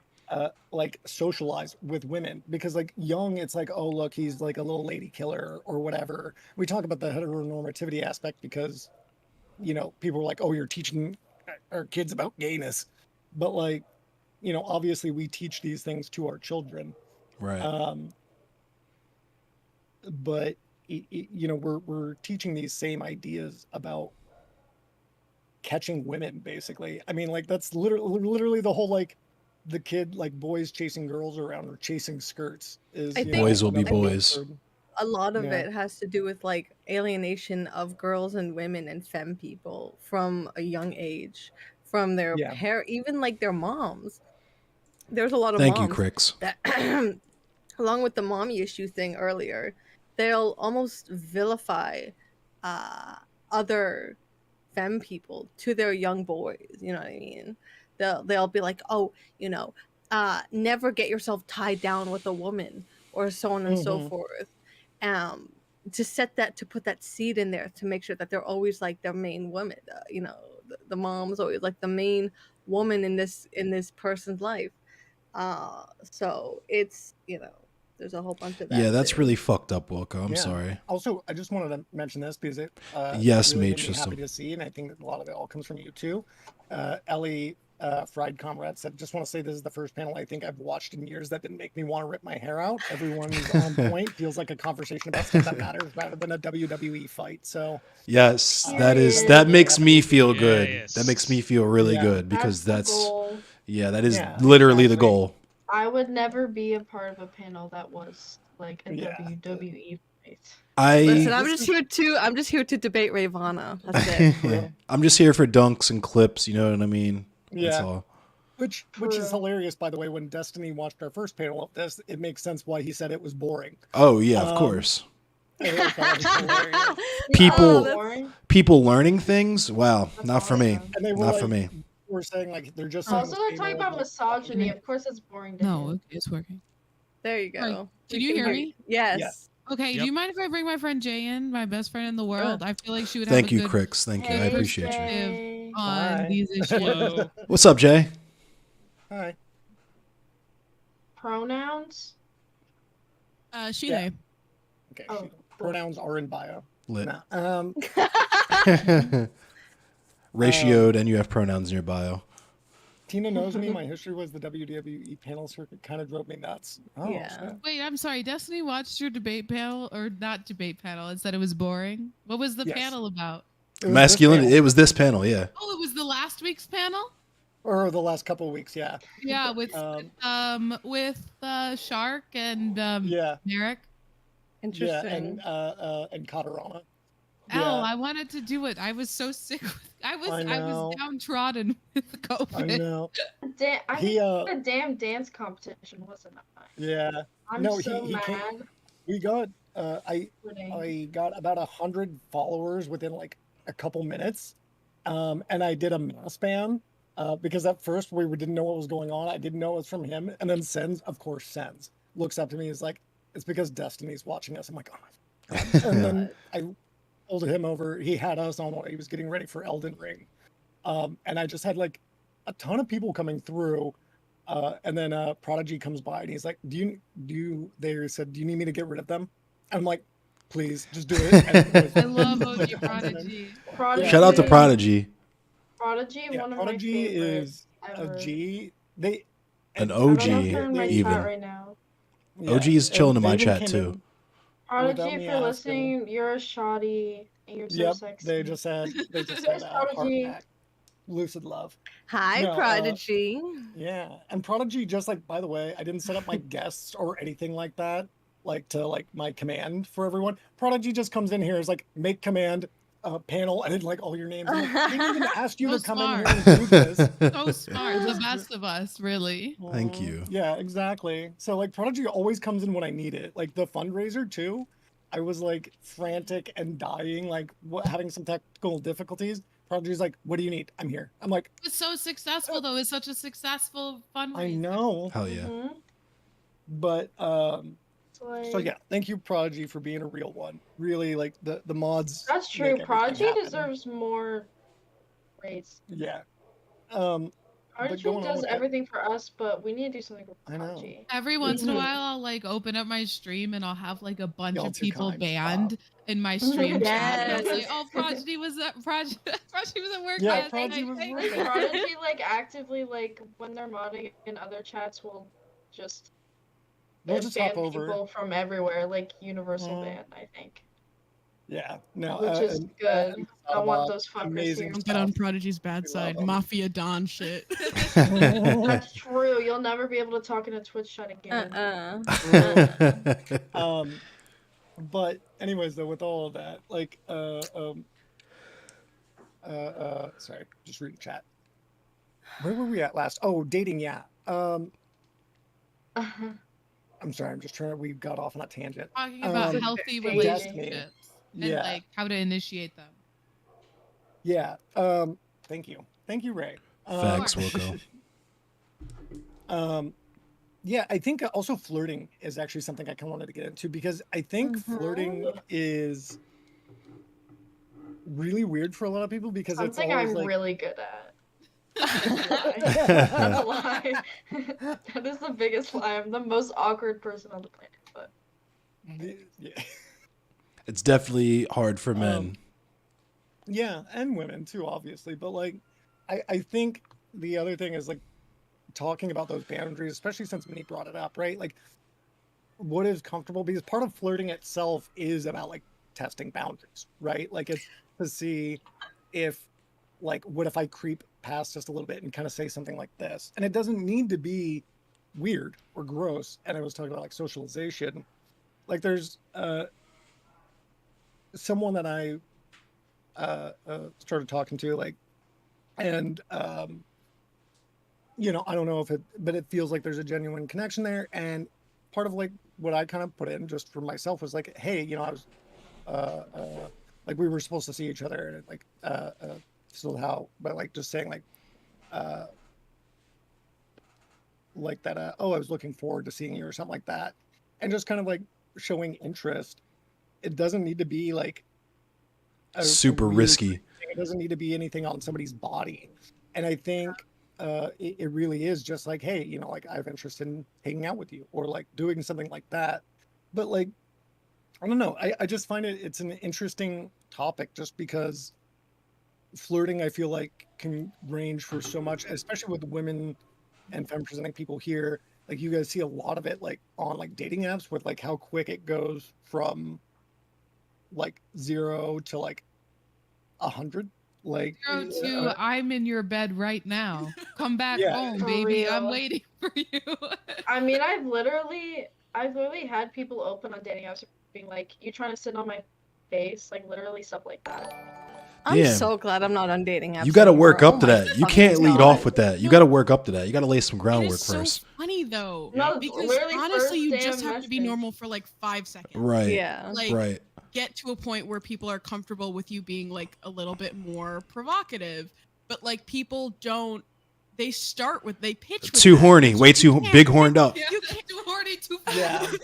You Too can't horny hit too with fast. horny at 100. Well, also, I think it's very important, especially if you're gonna be on dating apps, if it's not like explicitly stated in their bio, like you have to ask what their intentions are like Right. with the app, because not everyone's Yes. on it for hookups and doesn't want to Yeah. hear like, yo, you trying to sit on this face, like Yeah. Yo, And I same. feel like Thanks a for lot the of Gen follow. Z people are really good about saying like, "What are you looking for?" Stating outright. yeah, no, Right, that's been my definitely, experience, definitely, I suppose. Like, definitely. Yeah, I do think on dating apps too, like more people are like putting on their profile like, hey, I'm not looking for anything serious. Hey, I'm really just here for sex. Or hey, I'm looking for something long term. Like, you know, it's like just Which Facts. is good digging. and it's the okay. Gen Z thing, but then some like it's a little bit older people sometimes. A lot of men though get like Lie. they, at least it's something I noticed with men, where they'll have that intention, but they think that women won't talk to them if they say that up front because of the whole slut lot of shaming people. thing.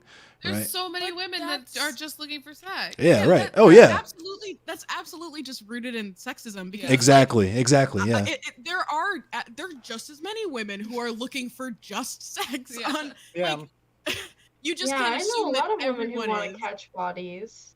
Yeah. Well, but the other problem about that, Jay, is you're forgetting that women don't enjoy sex. So You have to True, trick them into true. it. Yeah, You gotta it's trick So them. true. I'm so sorry. You gotta trick Yeah. women into it. Yeah. Yeah. It's Yeah, supposed you to gotta hurt manipulate a them into little. the sexual situation. You gotta use the dentist system.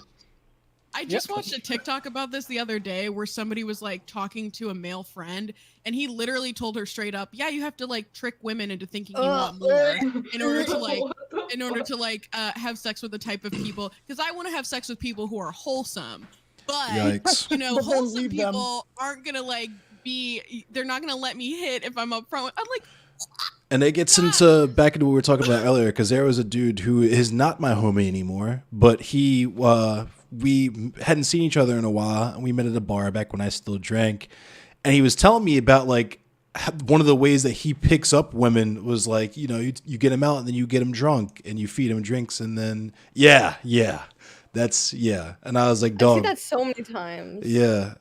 So disgusting. Yeah, And sometimes shit's when you're nasty. At the bar, you can see it happening, and like, Oh, you wanna yeah. intervene. And sometimes you try to, and the woman is just like so drunk that like she also is sort of not respondent to your Mhm. like, hey, friend, I have to go to the bathroom. Will you go to the bathroom with me? And she's just like, what? And it's Take like, 5. if you were a little more sober, I could help you right now. Aw. Mhm. I do Yeah. like that a lot of bars are moving toward that system where they have like things in the bathroom that's like, hey, Mhm. if your date's not going well, order this particular drink Yeah. and we will like walk you out to Oh, your car, yeah. make sure you get into an Uber, like Oh yeah. and like leave kind of discreetly. Like I think that's pretty cool. Can we tell our anti PUA story that we had Do at it. the bar? So we I were, want to hear it. you know, this was our third bar of the night. We like to drink. We like to have a good time. And this man comes up to us, and he was like, "Do you want me to buy you a drink?" And we're like, "We're lesbians." Oh my god, telling men that you are gay Bad is idea. apparently It not a good doesn't enough work. Yeah, don't do excuse that. either. It doesn't Don't do work that It shit. doesn't work. I've done it too. Deadass Don't do doesn't- that shit. And the Nothing thing is, works. the thing is, we constantly look like lesbians. We every time we look go like lesbians right now, right now, like, We are a she's my couple. stud. Like almost every time we go out together, it's like if you're even slightly queer, you look at us and you're like, those women are gay. Yeah. Like they're obviously gay. We are clockable gays. But like we were like screaming at this man, we're gay, we're not interested. Like, and he was just like trying to convince us his He was like, name "I was don't care." James Bond. yeah, He even showed us like Oh. a fake ID with the name James Bond on it. He like fingered through multiple fake IDs before he pulled out the one that Not said James smooth. Bond Not too. smooth. And then when we that's left, how you know he's a he- classy guy. Yeah. when we left, he followed us out, and we were trying to like Hey, the like, superior we told the Kevin. bartender Yeah, to I realize went up that to the bartender and I was like, nothing. and it was nothing because we had to run. We had to to the run down the train. street. We had to Jesus. run Oh nah, through yeah, the that's alley crazy. to get to the train to escape James Bond, and I like, just and everyone What the seemed hell? okay with it. They were like, "That's normal. We're not gonna do anything about that situation." nobody in the bar was interested in helping us Jesus out. We Christ. ended up What the having hell? to sprint down See, the that's street. so crazy. Yeah, I made sure the bar. The last bar I worked at is not great in some other areas, but I will say in that respect, they were very good about making sure that it was a very safe environment for women, and that type of shit was very rare, especially when I worked there, because I had zero tolerance for that kind of shit. Yeah. I know guys, like, you tell a guy you're queer, like, he does not care. Like, like straight girls have to learn that the hard way. Right. It's just 2 for 1, you know what I mean? Straight friend, yeah, exactly. That's what they think. Cause like this guy came up to us, and then of course my friend was dumb enough to be like, "She's my girlfriend," and I was like, Yeah. "What the fuck? That's just gonna make it worse." So then he tried to dance on us both. Oh Jesus Like at the same, Christ. he grabbed us both. It was really weird. Sometimes if you like So look nasty. visibly like butch enough as a gay woman, like they won't try to attract you, but it doesn't mean they're not going to try to attract your girlfriend or your like female friends who are not The thing as is, masculine. no, they be hitting on butch people as well these days. Actually, it doesn't even They're matter. not horrendous. They're like, you know, I can tell from a mile away that you're a lesbian, but you know, maybe tonight's I'll be the one. Pushing I'm saying I'm King Arthur, you know, pulling the sword out of the stone. It is now a challenge. Yeah. That Yeah. like it's like a conquest. Right. Endless. Someone Ellie Fred Comrade asked, "What's your favorite liar bar guy story?" Like, because those are always funny. Like, guy lying at the bar about himself. If you have any of those. Honestly, my favorite. So here's one. It's not really one of those, but it was one of those things like this guy. Because I was working at a club. Fuck it, I'll say it. Have you guys heard of Power Plant? It's a spot. I know Power Plant. Yeah, I was doing security. I did not last long at Power Plant. I lasted 3 days there. But my second night, and it was because I had to fight every single night. But my second night there, I guess this guy's girlfriend or something, or a girl he was trying to talk to, was in the bar. But he was very visibly drunk, so we didn't let him in the bar. And he starts spazzing. I mean, going fucking Super Saiyan in the parking lot, like, ah, like, and like throwing his phone and shit. And he tries to bum rush the gate, and we had to put him on his ass. And he's just like, "Do you know who my father is? Do you know who my father is?" All that stuff.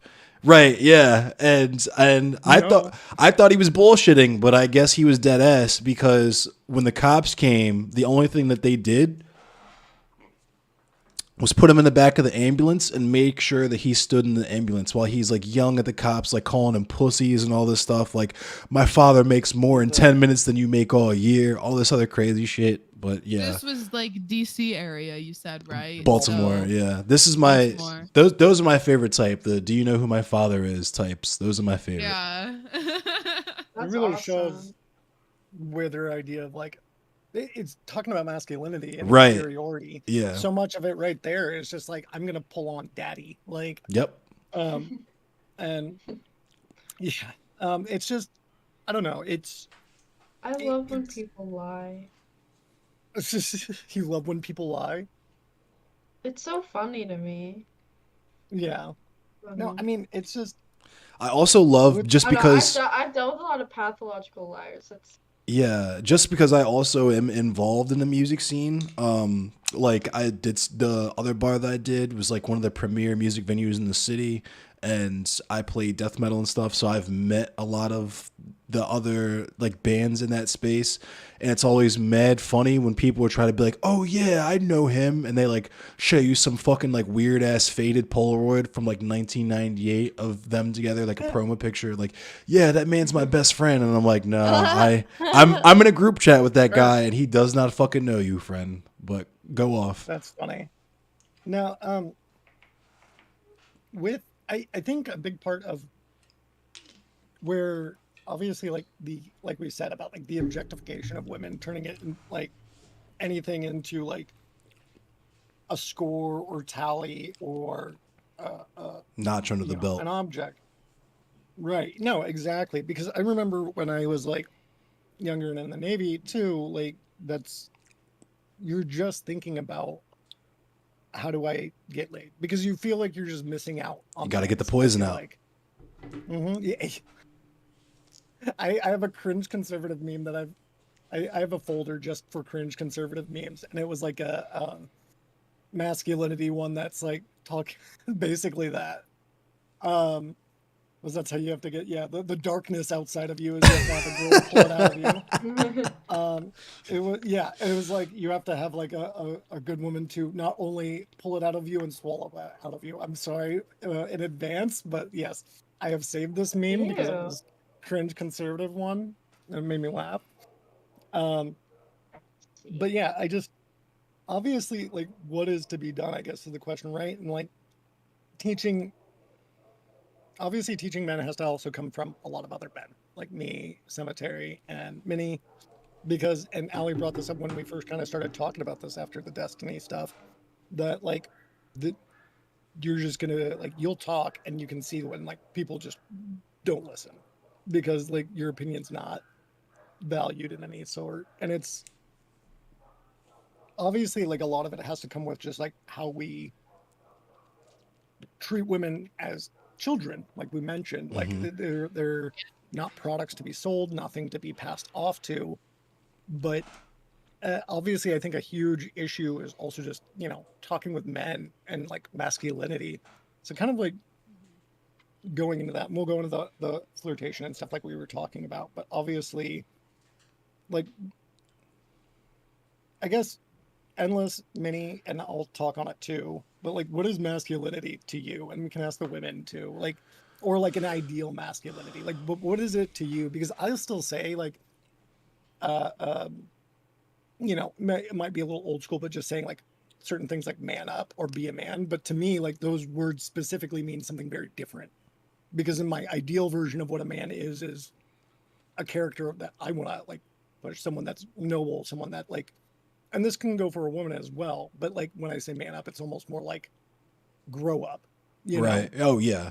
um, of you need to be not just like provider or anything. It's more like Don't act so you need to childish. be right, or like being uh, uh sure, like in a family or whatnot, like a protector, that's fine, but and a woman can be that as well. But like uh doing things for others, as silly as that, like and Yeah. cheesy as it sounds, but is not living your life just for the sake of like going around and getting pussy or whatever the Right. fuck you think it is. That it's about being a good example, about being something that people want to be, and also a person that treats others like individuals with like respect. And I think one of the like that tenet right there, one of the biggest things that I learned from my dad that I'm really lucky for is my dad is a very like, as much as he doesn't always understand things like with trans issues and stuff, he's trying, but like is always been the kind of person to be uh this is like, you want to do what you want to do, that's fine, that's nobody else's business. Right. And I think that's really important. I think like being able to respect individual autonomy, which is also I think such a huge issue in like masculinity, as we're talking about, at least a big root of like, because in flirting with a woman from this toxic perspective, it's not about making a relationship or a friendship or like something worth like, as silly as it sounds, relationships are about farting next to each other, dude. Like you Right. know what I mean? Like Peeing while you're in we're the on each shower. other. Yeah. Yeah, like and part of that's the fun part, and sex and stuff is cool, and we can do all those like even more cool things because we'll like trust each other and like maybe want to experiment or whatever. But like it's not about, man, I want to like get some, It makes me because think of and then, sorry, but I was gonna say it makes me think of go ahead. Patrice O'Neal's joke about relationships, where he says like, if your girlfriend left you, what would you miss? And the punchline is supposed to be like, pussy, right?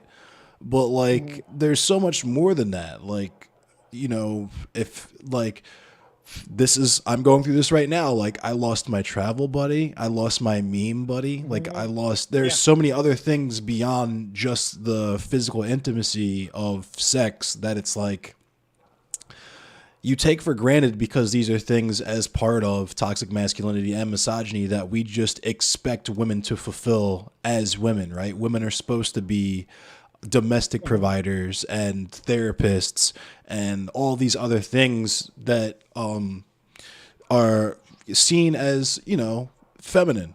And it gets into weird territory for me because I started thinking about how I define what a man is in dealing with. There's a neo-Nazi group in Lynchburg, not far from here. I've had run-ins with those people that were very Roblox, we'll say. But their whole thing is about being men and having all of this stock put into just being a good man.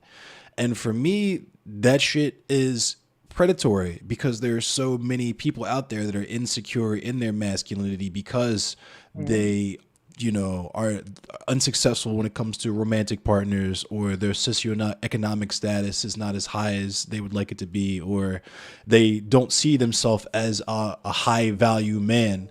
But for me as a man, not just a man, but a black man, all of my stock that I put into manhood is just being dependable for my community, whether it's my friends or my neighbors or whatever it is, in whatever capacity.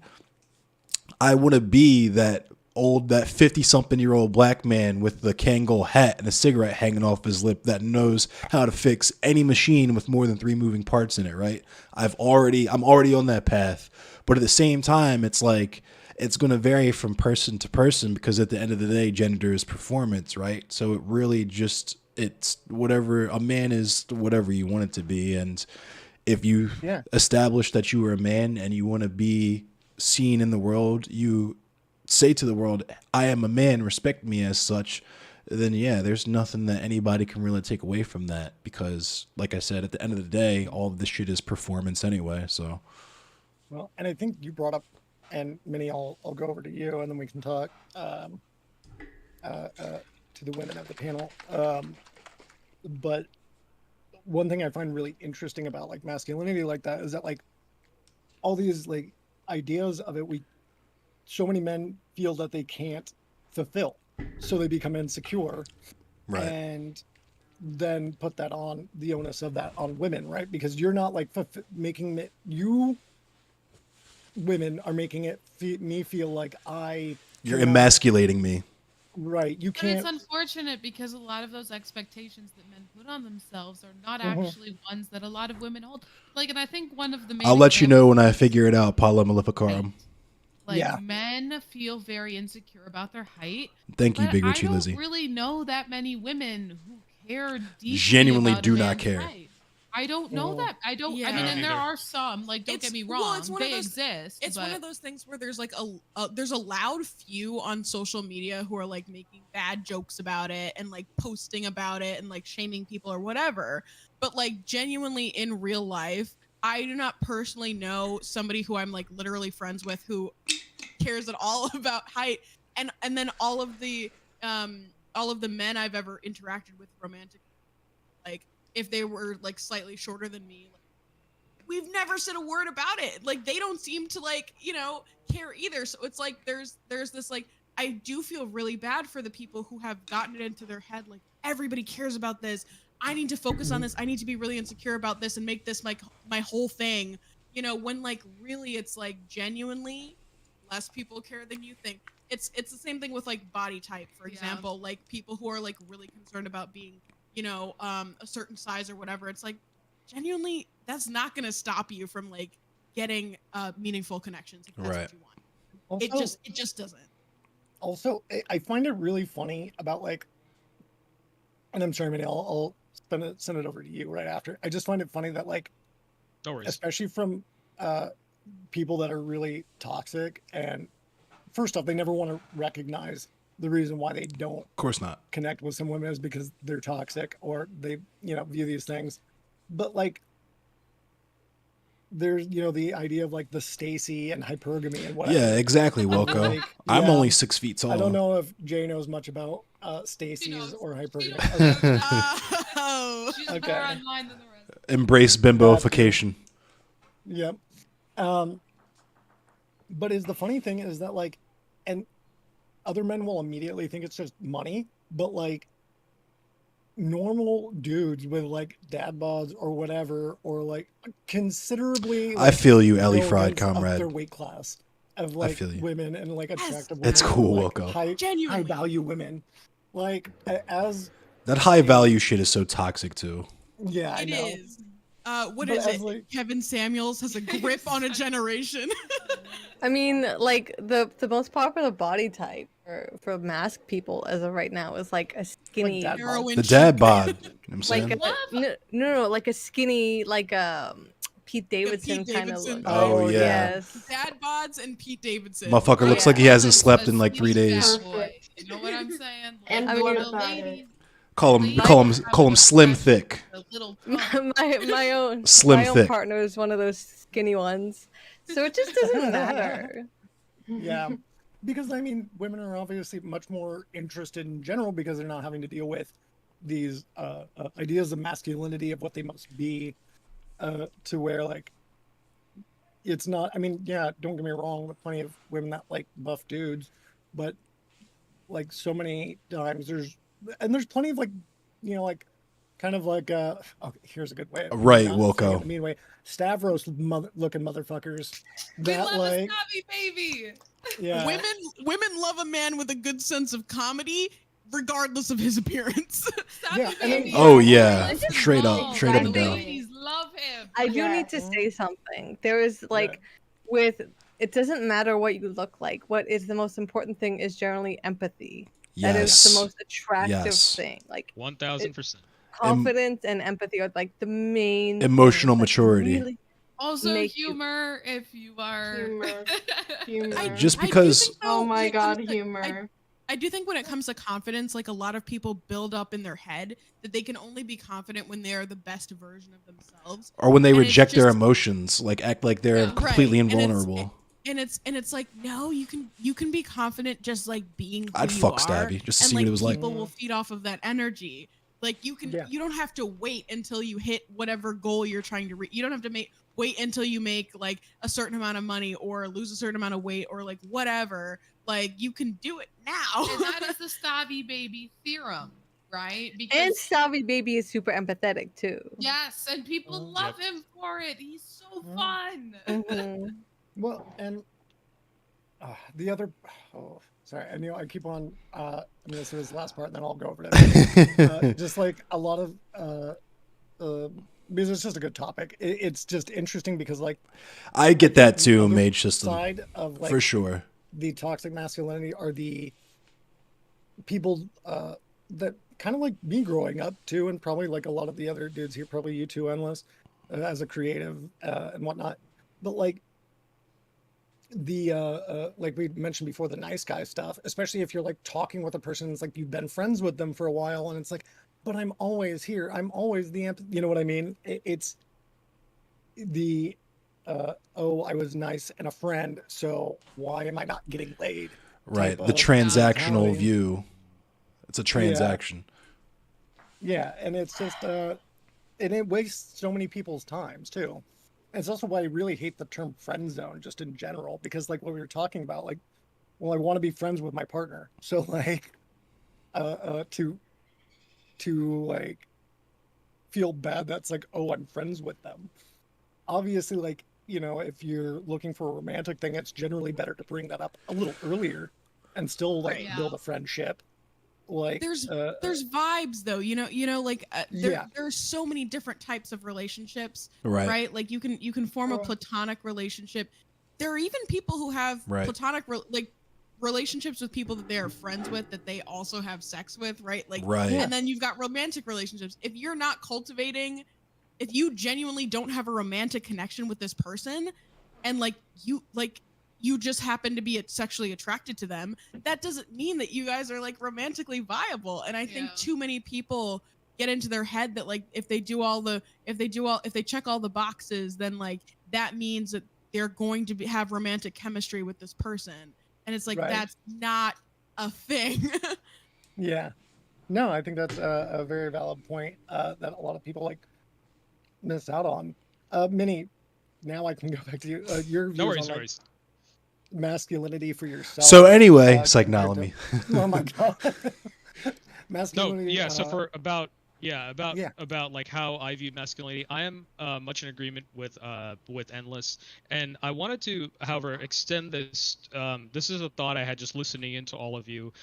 A lot of the objectification and stuff that we've been talking about is I've seen that there's a I'm not you know I'm there's a lot of parallels between what like as an Indian, as someone from India, we as Indians, we kind of have to live in two worlds romantically. Like one world is, okay, we have to pursue this tradition of arranged marriage and chastity until marriage and all this stuff. And then the other side of it is, oh well, we live in a sort of a Western or a modernizing society. Even if back home in India, a lot of metro areas and cities are becoming more culturally modern. Like, a lot of Western conveniences are now available in those cities. Media is getting more prevalent. 4G is super prevalent. Like 5 years ago, India barely had 3G. Now we've got 4G towers in every freaking city. I can So, completely like understand that, Wilco. the availability of Western media and sort of those narratives is now sort of creating this generation gap between people, between parents and children. And so, in particularly with respect to marriage and relationships. But one of the things I've noticed is that there are very similar forms of objectification in both sides. So, for example, the way on dating apps, like people prioritize things like height, income, certain aspects of appearance or whatever. And the same thing is on the arranged marriage side. One of the things, if you're not familiar with it, what they do over there is now, if it's all, of course, been commoditized by what they call matrimony apps or matrimony sites, which is India's sort of traditional answer to Western Ellie, dating and but apps. So what they do is, like, on your profile, it's like a freaking resume. You list what income you make, which I'm fine with sharing income with coworkers because unions, we got to unionize and be in solidarity. But with someone I'm wanting to date, not yet, fam.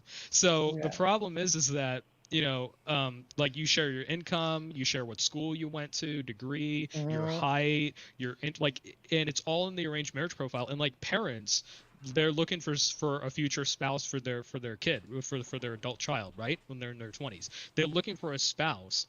And they it's like Magic the Gathering cards. Like, they're comparing them as if they're Magic the Gathering. They're comparing stats. So Gotta peep the stats. Not a trading card. No, I'm gonna send this man Yeah, to the that's shadow realm literally- before I let him marry my daughter. That's exactly what it is. And so, unfortunately, it's the same sort of root. It's the same types of objectification that both are rooted in. So one of my arguments, again, I've heard this from a lot of people in the Indian community here. They're sort of like, well, we don't like Western dating. I don't like how dating apps are going. They're concerned about, their children going to college or going out in the working world and becoming adults and all. And it's like, look, the objectifications are the same, whether it's an Indian culture with, like, one of the very, I would argue, racist obsessions that Indian parents tend to have is the lightness of skin color. Ooh. There is a whole industry of Skin lightening creams. That's also big in Latin America, by the way. Yeah, well, if you go to Colorism is everywhere. And in the Philippines, yeah. Well, yeah, just throughout. I mean, if you go to any Indian grocery store, next time you go to an Indian grocery store, it's advertised up front. They have these, like, skin lightening creams all over the place. And it's like a multi-billion-dollar industry. In That's India. very true, They Mage are System. used Very in true. Sort of like a lot of makeup artists in India will use it to help brides and grooms get ready. So yeah, lightness, the skin is a big deal. You've also got things like, again, of course, income level. You've got caste also plays a heavy into it. Even if you're a Christian, a lot of Christians in India still consider caste. Like it's not just Oh, a wow. Hinduism thing. It's also prevalent in Buddhist, Christian, Jain, and not so much in Sikh families. Sikhs are a little bit different in sort of their values, but Thank you, Sikhs are Wilco. more I about appreciate like you. land ownership and stuff like that because it's an agricultural. It sort of stems from an agricultural focused society. So my point is that the objectification, like we may say, like there are a lot of people who say, well, in Hindi we say there's a word called sanskar. Sanskar means tradition and all that stuff, right? Well, like people in India will say, well, those Westerners and their filthy dating apps and all this stuff, and like we value our women and because we value tradition and all. I'm like, no, you don't value your women. You objectify them as homemakers. You objectify them with profiles that look like Magic the Gathering cards.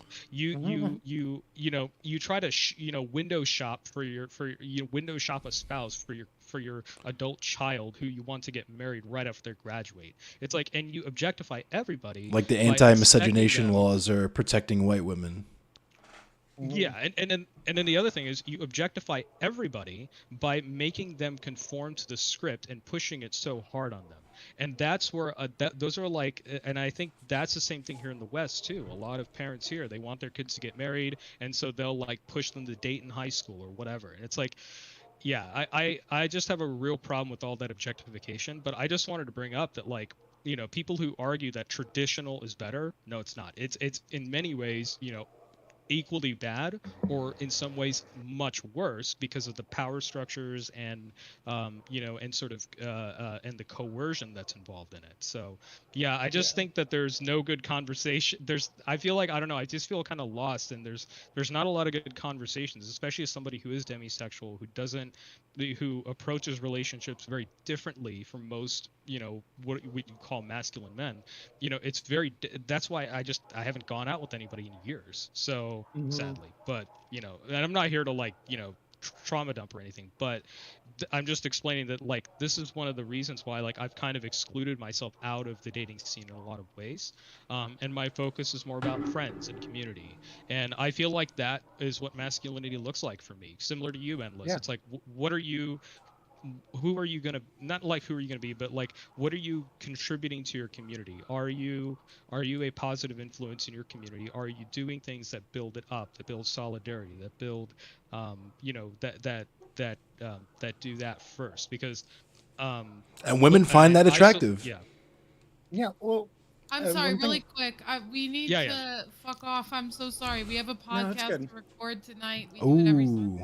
Ooh. Ooh, that sounds Yeah. fun. So we do have to pop off, but it's been really great. Thank you so much for having No, us on. Thanks for Bye, coming through. Any other guys. time when Bye. Nice there's to meet the you, pod, Jay. Nice to meet you. Yeah, thank Nice you, to meet Ray. you, Jay. And any it was a other good time, time, we're happy Ravana. to come on. Jay and Ray. Yeah, I'd love to have you over That's again. so cute. Uh, All right, Ray. bye. Bye. Okay, It was bye, nice to everybody. talk to you. Bye. Bye. I think thing I'm is- gonna. I think I'm gonna Go hop ahead. off here too. I'm not No, it's feeling about a- so well. Oh, Oh, good. get We're better. about Oh, 3 hope you feel hours. better. Anyways, so I'll, Bye, Tina. finish up a I couple have things. COVID. Thank you so much, Tina. so You have COVID? Oh. Well, thanks for coming. Oof. Whoa. great. I hope you're all Yeah. right. I hope everything works out. I'm just really that's weird. exhausted today. Oh. No, So thank you for showing up, though. yeah, I mean I canceled last time. I didn't want to do it again. Thank you, So, though. Of For course. coming. It was great talking thank to you you. about it. Nice to meet you, Endless Cemetery. Nice to meet you too. Goodbye. Thank you for inviting me. This was Bye. great, Seaweed. Good. I'm glad. Thank you. I was just gonna say, like, and we're at 3 hours now too. We can ask people if you have anyone that's here that wants to like ask like dating questions and whatnot. We Oh can yeah, we definitely do didn't that as take well. questions. The Chad Vice. Yeah, and I'm gonna like have that hopefully more Sorry, more that was ASL. I'm not just being fixed weird. up for next time. That way I have like more of a form so we can vet people and whatnot. But one thing that like I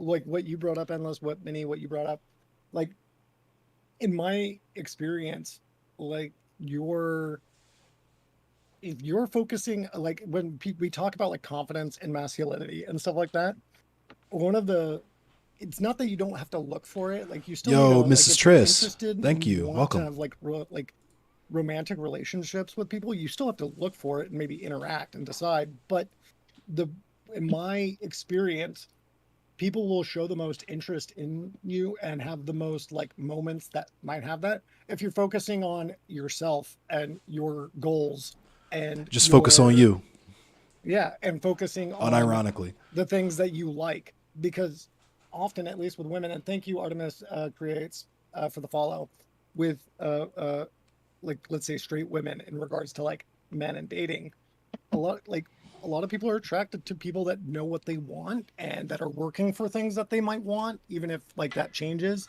Like it shows that like you're caring about your life, and often what it happens is that those people then are interested in your passion of your own life and want to know more about it.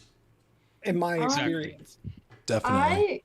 I kind of agree. I mean, it's because I'm younger and like no one my age knows exactly what they want in life, but I think just generally like I like someone who has a lot of interests and like it doesn't have to be exactly the same interests as I do, but I feel like I like to learn about other people's interests and maybe like learn myself. Like I like someone that I can learn from and then feel like maybe I can help teach them stuff too.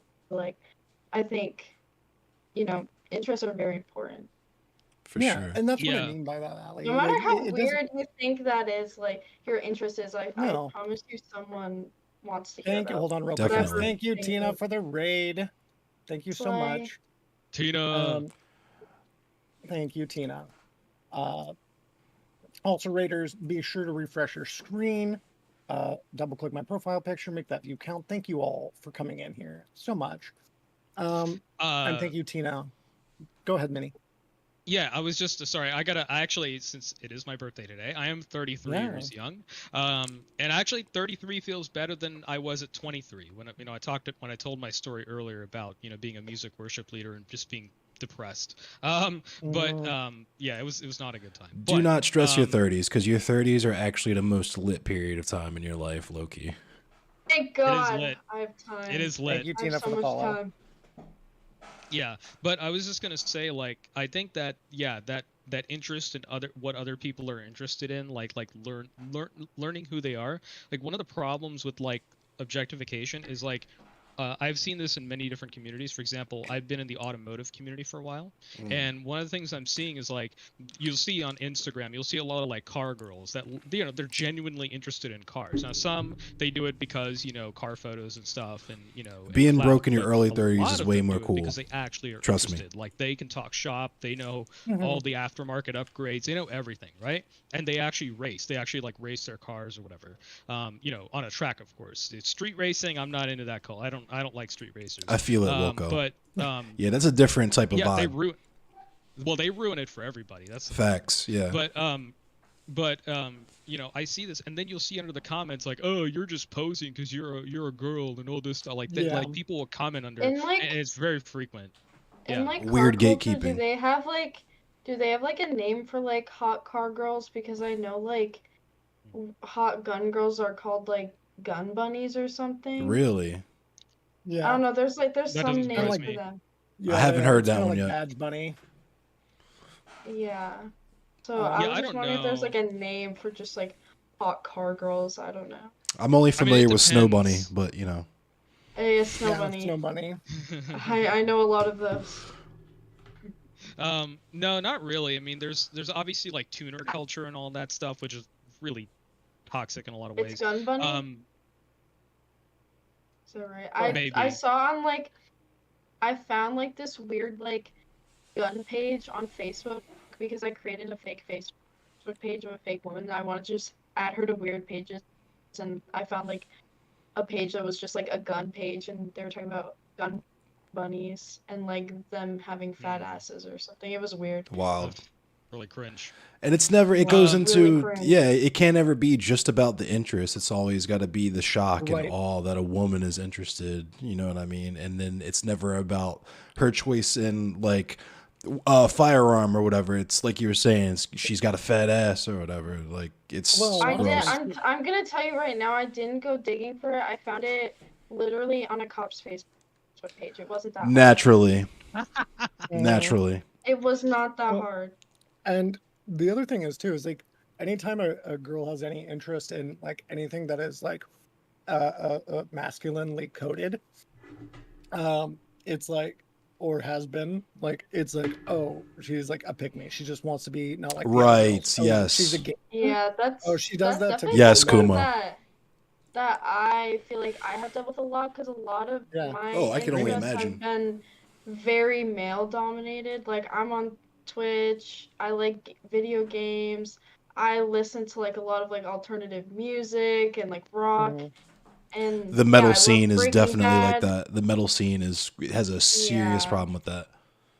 Allie and definitely gets the like oh, if do you you know any tracks of that band? Yeah. Like oh yeah, during no, when a occasionally? Oh, you guy like that finds band? out Name 3 me songs. Mm-hmm. exactly, when a guy finds out a girl with winged eyeliner listens to like Radiohead, like I Name 3 or like songs. Pink Floyd. Yeah, like Mm-hmm. I'm like they're very famous bands. I'm just a woman listening to them, so yeah, listen to the discography, the entire thing. Yeah, and Right. so yeah, I mean, sorry, I gotta go in like 2 No, minutes, go but ahead. like my final point was like the this objectification of interests, like For that's misogyny. like yeah, the objectification of interests, right? And the way we sort of attribute them to gender roles, I think, is really toxic. Whether it's on matrimony profiles in in India and of course around the world, about because I've seen it where like you know maybe she's interested in this or Thank you for that, the and like follow. parents will literally judge like, oh, she's interested in XYZ. Well, is that really compatible with my son and all that? It's really weird. Mm-hmm. And then of course you'll see that here with dating apps and with different different subcultures, let's say automotive or firearms or metal music or what have you. So yeah, I think that a good form of masculinity would be self-awareness of how I'm objectifying people and how Yeah. they're objectifying me as well. Like there's just self-awareness of it generally, and doing everything we can to not only oppose it but like replace it with genuinely getting to know people as human beings first, and then everything else after that. Like I'm not saying you can't pick someone up, I'm not saying you can't like ask someone out or whatever. What I'm saying is that like you gotta like there's not so much a way to do it, but there's an important foundation to all of it, which is getting past all the objectification and getting to know who that person is first. And I think Yeah. that unfortunately tradition doesn't have that answer. And I would also argue that sort of Western sort of half confused, The colonial standards. quasi traditional, yeah, colonial, esque dating culture that we have now is and are trying to sort of get out of but are still entrenched in is it's not helping in either way. So yeah, I do think that as men we need to start and as just people in general, but I think particularly as men, I do think that we need to find ways to stave off and replace objectification with something much more positive. So anyway, I gotta eat dinner. It's my 33rd birthday. Okay. I had cake See you, earlier. Thank you for I the will have follow, cake. Artemis. I will Happy have cake again. Happy birthday. Bestie. Thank Yeah. you. Thanks so I much. hope you had a good or you're having a good day, and have Yes, a I good am. rest of your day. Good. Yeah, you too. You too. It was great being on the panel, and yeah, you all can course. find me on Twitch and Hellsite and wherever Yep. else. Boy Meets Mini. Mhm. Yeah, you can catch me sim racing and doing all kinds of cool stuff. And yes, thank you Prodigy for the happy birthday. 07 to Prodigy. Always Always always 07. supporting us streamers. 07. Indeed. So yeah. Have a good night, everybody, and I hope to be on this again. I definitely enjoyed it. Yeah. Good. I'm glad. I Um, think. Have a good one, bud. Yeah, have a good one. All right, you too. We'll probably wrap it up here shortly because it's only us three. Right But, on. One of the things I wanted to talk about that we didn't really get a chance to is just like it gets into what Minnie was just saying. It's like self-knowledge, but also like emotional knowledge, because that's one of the things that men are not really allowed the space to do is live in the full like totality of their emotions. And there's certain emotions that men are not allowed to express, like Right. men don't cry, like all these sorts of toxic things that are the prime motivation as to why the suicide rate for men is so high, is because we go through shit, we just can't talk about it. And when we do try to talk about it, we're told to man up or whatever toxic Right. stuff. Also, men are taught to go about things in much more aggressive ways. Exactly. That's why, as dark as it is, men usually their attempts are usually Right. successful. Yeah. Apathy, anger, and horny are the 3 modes men are allowed to be in. Yeah, true. That's true. And I with like what Minnie was saying too, that I'm trying to remember where about recognizing your self-awareness. And I think this is like something I think leftists sometimes are just bad about too, because especially online, Definitely. they're really bad about like pointing out like problems in a like constructive way rather than like an accusatory way. Right. Like I'm guilty of this for sure. Right. No, and like I think one of the I mean, things that everyone like, probably is, but yeah, you know. but no, for sure. But where it like becomes a problem though is especially like people on the right or more like center leaning people with these other issues, when you call something or someone racist, for instance, or sexist, right? You get like a defensive posture. When like I am and currently are and always will be, for the most part, some forms of racist. I try to fix that. I'm You not are like absolutely out correct, there, Mrs. like, Triss. saying the N word to people or anything every day, right? But like, Right. and I know you brought it up, endless, but like, I think of, but I always think about like, I have like a very like passive liberal like racism that goes on in my head, which of like you were talking about like articulate, like I've had it before when I've like talked with a black man before, and I'm like, oh man, like he's so well spoken, or like, or like if I see like a well-off black family that's doing well, I'm like, oh, good for them. Like I'm happy for them, but I'm also like, oh, like you Why do I can't feel that imagine. way? Yeah. Right. And I think another one that's also come is like, and I live in Harlem right now, but when I first came in, like when I was like in the rougher spots of Harlem before, I came in and I'm like, kind of looking over my shoulder. And now part of that is like you're in a place that you don't recognize as well. That, that's okay. But the other thing is like where that type of racism comes is like, obviously I'm looking over my shoulder like I'm uncomfortable, and it's a primarily black neighborhood, Right. famously. But then now you're like the pale white guy that looks sketchy as fuck, like looking around us. So like, you know what I mean? Right. It only perpetuates like an animosity between these groups, because now you have like black people going like, what the fuck is this guy doing in our neighborhood, like looking like that? Facts. And then now you feel uncomfortable, and it just It's a kind of feedback loop. Yeah. Right, exactly. And I feel like so much of that too is with sexism, right? Like I know I've done sexist things, I know I've thought about What it up, like that Bink? too, but it's about catching yourself and going like, huh, You maybe have to that's actually question your actions and constantly, self-examine for sure. And I think that part is because you hear so many people on the right or whatever, right? Like part of what they talk about with like the leftist indoctrination is that they make you hate yourself as a white man. It's like, no, I'm just more critical.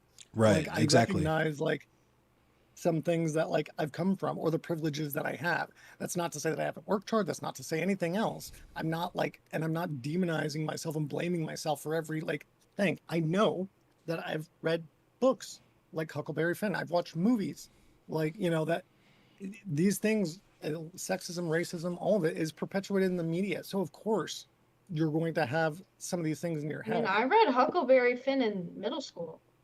Same. Yeah. No, and but that's what I mean, and though, it's is that, it's like, just pervasive in the culture too. Like there was some internalized white supremacy that I had. There was a period of time when I was a kid where I straight up told my mom I wish I was white, because I understood at the time, but I hadn't addressed that. And of course, as a man, everyone, there's a base like background radiation of misogyny that every man has to be self-aware of and confront and address, and and especially when it comes to like as an abolitionist, everyone has a cop in their head that they need to deal with. You know what I mean? So no, I'm saying I like That's that true. way. And like talking about like white supremacy and whatnot in regards to like dating, and like how we were talking about, because like in Latin America, which was also heavily colonialized by Right. Europe, right? Like places like thank you for the follows and likes, everyone. Argentina. We're about to make which some is, Lenny like, Kravitz babies. Really well known of like people don't recognize, and I've talked about this a lot, like all Latino people are kind of like, there's only one shown in like Western media, and that's the brown poor Latinos. Right. They're the thing that's interesting about that is that like Yeah, your stream was dope. those people are treated like black people in Latin America, Right. more or less, and are still put in like indentured servitude positions and stuff like that. Active where, eugenics like, against based them and on stuff. their based on Yeah. their shade. Yep, colorism. Well, Yep. because Yeah. colorism, and basically that roots you Yeah. to being less European and more Aboriginal. Mm-hmm. So the darker that you are, the more native you are. So that's why. And the more light skinned you are, the more European and like upper class you are. So that's like where a lot of that comes from, even though there's like mixed and that as well. That's also why like Latinos, like people don't know, it says like you're Latino or and white. That's why they like got the me. skin lightening creams. Yeah, and that's what I was going to say. And skin lightening creams like that are definitely a thing in Latin America as well. And whiteness holds so much, as you brought up with like protecting white women or whatever. But like whiteness is viewed as attractive, right? As Right. and I definitely know myself on dealing with this, talking about like because white men are often like I want to say probably like more put off by like black women not understanding it as much, like or But like it also comes from, at least for men, you know, because we have Eurocentric beauty standards, just same way that white women are kind of the beauty standard, and everyone tries to model themselves after that to become more attractive or whatever. The same goes with white men, right? White men are considered like the beauty standard in terms of Yeah. how you should look and I guess how you should act to a certain extent. right.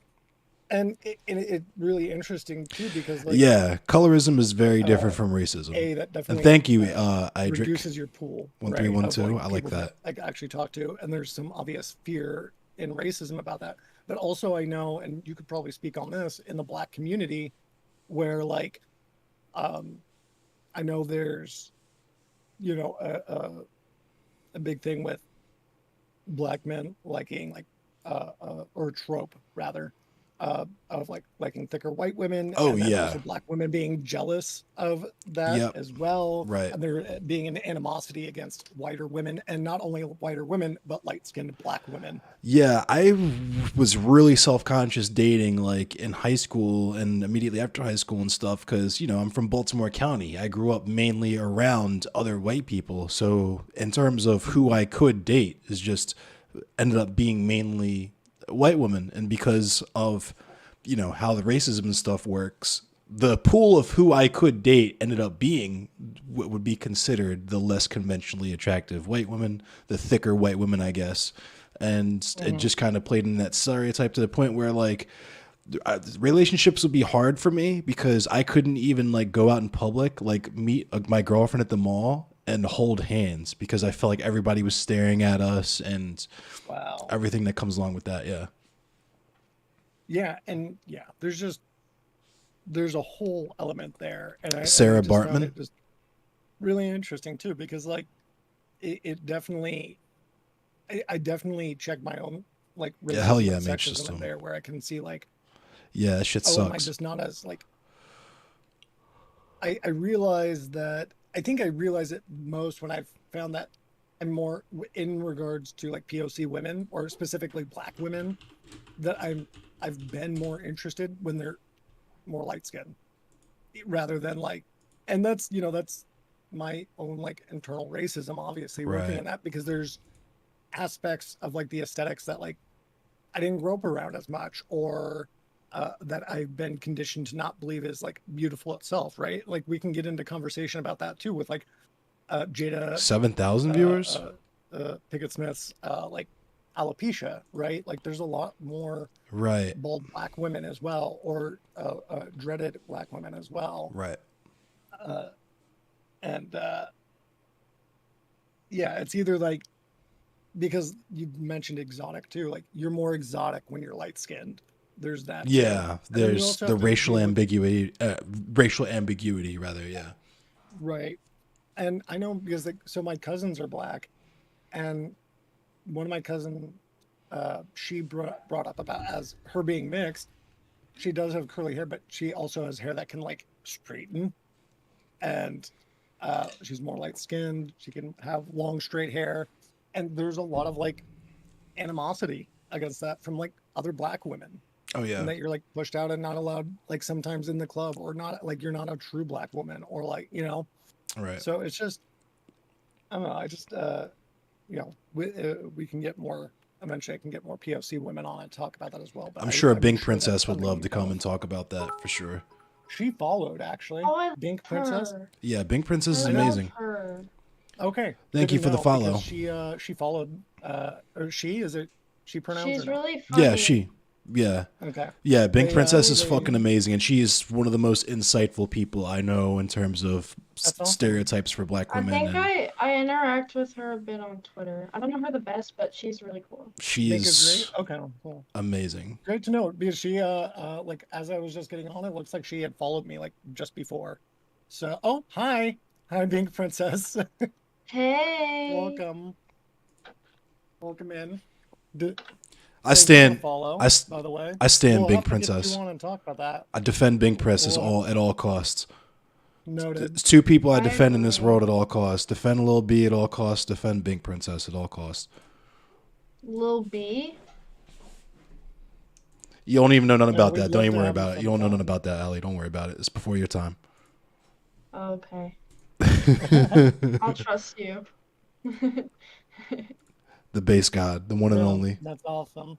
I am definitely excited to hear from that. From Argentina, nice. Thank you. No, but yeah. Oh, yeah. Actually, if you want to, yeah, go ahead. Hey. And sorry, Ellie. Oh, she's this in is my just because- chat. Hey. It's Who just is because I had a Lil vouch B? here. Now they're yelling at me in my chat. Lil B is the base god. Lil B. I'm not gatekeeping the base god. She said she doesn't know who he is. I don't think you're gay. Yeah, I said I don't know. That's not gatekeeping. Hi, Twisted Salty Pretzel. Suck my dick, hoe. That sounds awesome. That's 2010. I was 8. Yeah. All right, put on Charlie Hi, Sheen. Eden. Welcome back. Charlie Sheen winning is one of my favorite Lil B tracks. Sheen winning sweat. Sheen winning sweat. I'm gonna definitely be bumping that Lil B, that bass god after we end this. But a lot of people use the word based and have no idea where it comes from. That's Yeah. where Bink. Oh, there you are. Found it. hey, it's Hi. Bink. Oh, Welcome in. hey. Thank you so much. We said your name and you were summoned. Yes. The Holy Jesus has risen on this day. Hey. Have, Oh, Yeah. true. have I a forgot. Also, Lil B What is did you say? satire if the lyrics or song titles are Oh, offensive okay. or whatever. Yeah. My Yeah, pussy yeah. bald like Caillou. That's awesome. Yes. But welcome in. Thank you That's for the Young follow. God. That's Young God. Young God is Lil B spawned an entire generation of based rappers, and Young God is probably one of the premier. His Caillou based freestyle, his Mega Man based freestyle, and the Peanuts based freestyle are definitely 3 tracks that I feel like I've heard those. But... the Charlie Brown based freestyle is definitely tight. I have to listen. Endless go ahead, knows Bink. this, but I just got a puppy. Hey. Based of a German Shepherd, and he's black. Hey, he's black like us. Yay. Wait. I want to see. Okay, hold on. I love puppies. I met a kitten yesterday too. I had like a Yeah. weekend of cute. I hung Yeah, out with so the I- kitten and then I hung out with 2 small children and yeah, it was a good weekend. Yeah, I was gonna say, was that family?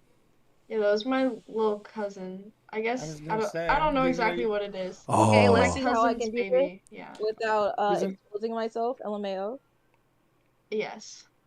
I shot past 1312 followers. Oh, puppy boy. Hi. His paws are so big. He Yeah. has to Her name grow is into Beauty. them. Hi, Beauty. Hi. Your paws are too big for you. She's not even supposed to be out here. Shh, don't tell nobody. No. We just got her today. She's new to the family. Oh my god, just today? That's so exciting. cute. Don't go in the camera. Look at her ears, just bro. just a few weeks, Puppy. probably. Antithesis. No, that's so cute. Yeah, the I'm- baby was having an existential crisis because so what happened is that we had them in the kitchen and she was crying because we left her by herself. So I cleaned up my room so I don't have like any of my clothes or like any of my plushies on the floor so it can't like mess it up. And I brought her in here and I had my wall mirror outside in the background and she like walked up into it and started like licking it and like scratching at it and started whining and I was like, oh, you probably miss your siblings. Like that was so sad. She saw herself and was like, oh, where's the ones like me? That's so sad. It is. They'll be happy though with you soon. As like Yeah. they'll get used to it. I love puppies. That's so cute though. Puppy. Except for their stinky puppy breath. That's the She's best. so big. I love big dogs. I had a Great Dane growing up. I had Oh, I English love Mastiffs Great growing up. Danes. So I think I've shown you, Allie, I think a picture of my old Mastiffs, but they were huge. Oh, Mastiffs. I just love really big dogs. It's like if you're gonna get a small dog, just get a cat. Like if you're not gonna get a big dog, you might as well just get a cat. That's my feel. I had a poodle and his name was Marley, but he ran away. He was a stray when we found him. Oh. So actually, so we can get into it too. But Bink, can you introduce yourself more? Oh, okay. I have to Twitch act for a hot minute. Okay, hold on. Yeah. Okay, hello. I'm Hello. Bink. You know, I have to put on my British accent because I'm British, you know, because I'm Jamaican, you know. I have to claim my colonizers, you know. So I'm British, you know. I'm Jamaican American, and I stream on Twitch. I shoot the shits and talk shit about people when I feel like it because why not? The dog is in the room, so we can't curse because the dog's in the room. The dog no. Oh yeah. Okay. That's a baby. Can't teach you. Gotta protect the baby.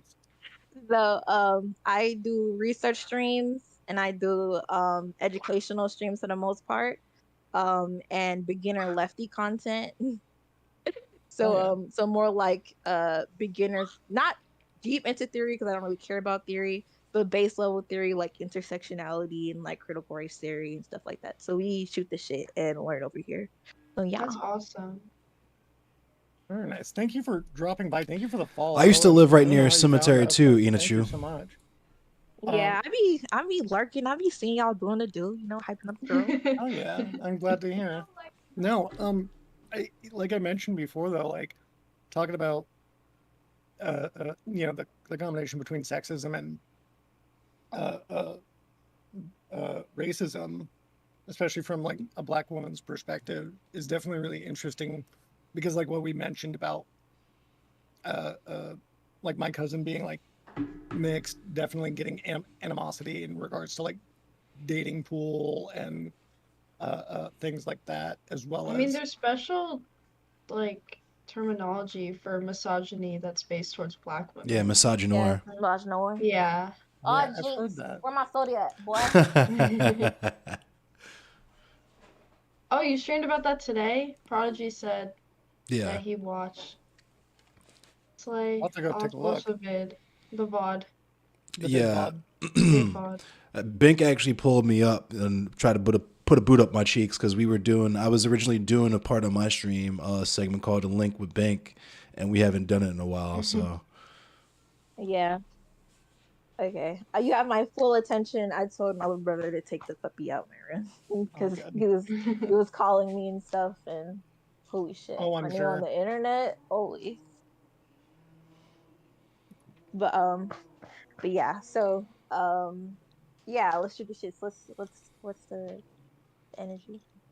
Yeah, no, I mean, so like, as a POC woman, like, I I don't feel know it, how much Inachu. else you saw earlier, but like, For sure, Inachu.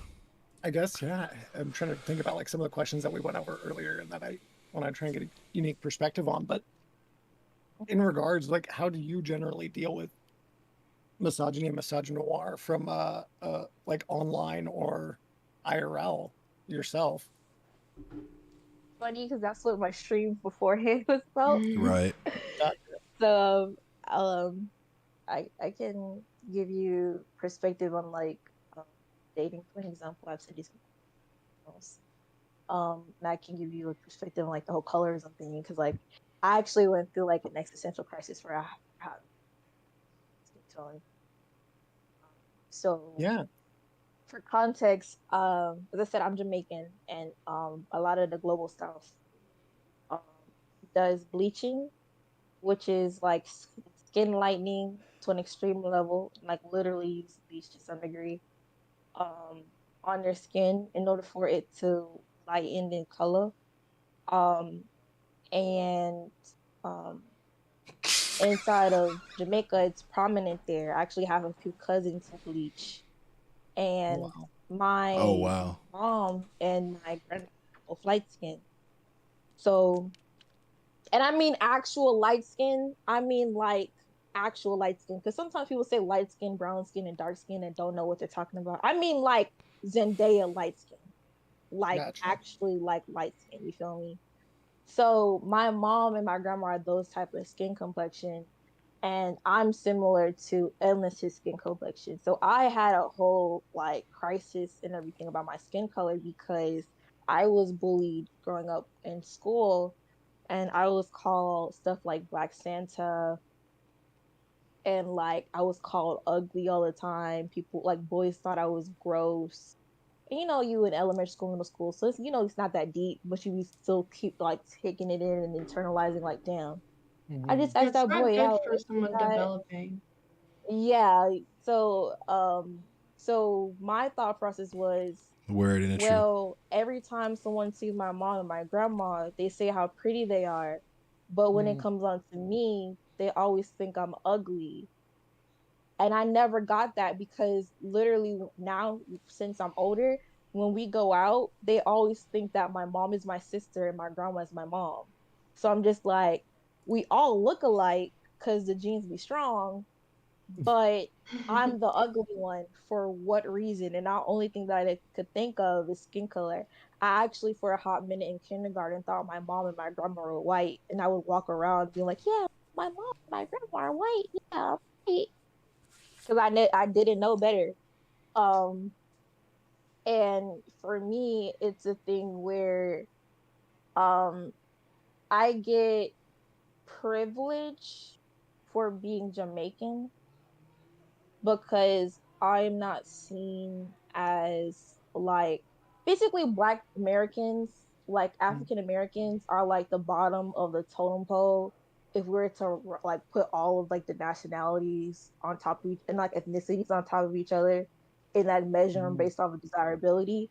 So I get leeway because of that because I'm considered exotic because my family is Jamaican, and Mhm. because obviously I speak some type of way, like I'll speak when you know my little accent and everything, and people are like, "Oh, well, you speak different," and you know that's cute and that's attractive. So I've always had a different level of desirability because of those things, and I think what hit me the most is when like I guess it's more so like between girls than if anything, where it will be a thing of like there's a hot minute where it was like team dark skin versus light skin, Mhm. and like I want to say like set like 2017, 2016 type of energy where that's what everybody was doing. Everybody was All putting the that in their light skin bio. memes were coming out. Mhm. Yeah, people were putting their bio, making their Instagram, and you know people were going around and literally asking you those questions, and What's up, Chester? I never understood the mindset of that other than like Thanks for coming through, Chester. dividing people. But Thank you. it was a thing where I'll have like light skinned girls actively hate on me, and I never understand why, and I would get bullied by them, and would have no idea why because I'm quiet at school, always been a quiet one. and it's just like easy prey. And my conclusion all the time was like, wait, is it because of how I look? Is it because I'm not as feminine as them? Because I'm dark skinned? Like, what is the deal? Because there's an association with the more light skinned you are, the more feminine you I are. feel That's that with why her king. men I had to who learn. are light I skinned don't have tend real to be preference, but I do enjoy the dark skinned masculated to shorties. some degree because they're considered more prissy and considered more feminine. That's why some black women won't go out with light skinned men. It's like the whole idea of like the the big dark what is it, the big deep skin tone black man who got all the big muscular arms and all of that. That's what they see as the desirable man. Big Bubba. So right, the big bubba. So when it comes down to people who are light skinned, they see them as feminine. Um it's just really weird. I think for more touching on like the black woman's experience, or generally speaking, like misogynoir, it is a thing where um there is there is a thing where people don't understand where their discomfort comes from, That's true with her king. or where their anger comes from, or don't have the words to describe their frustration.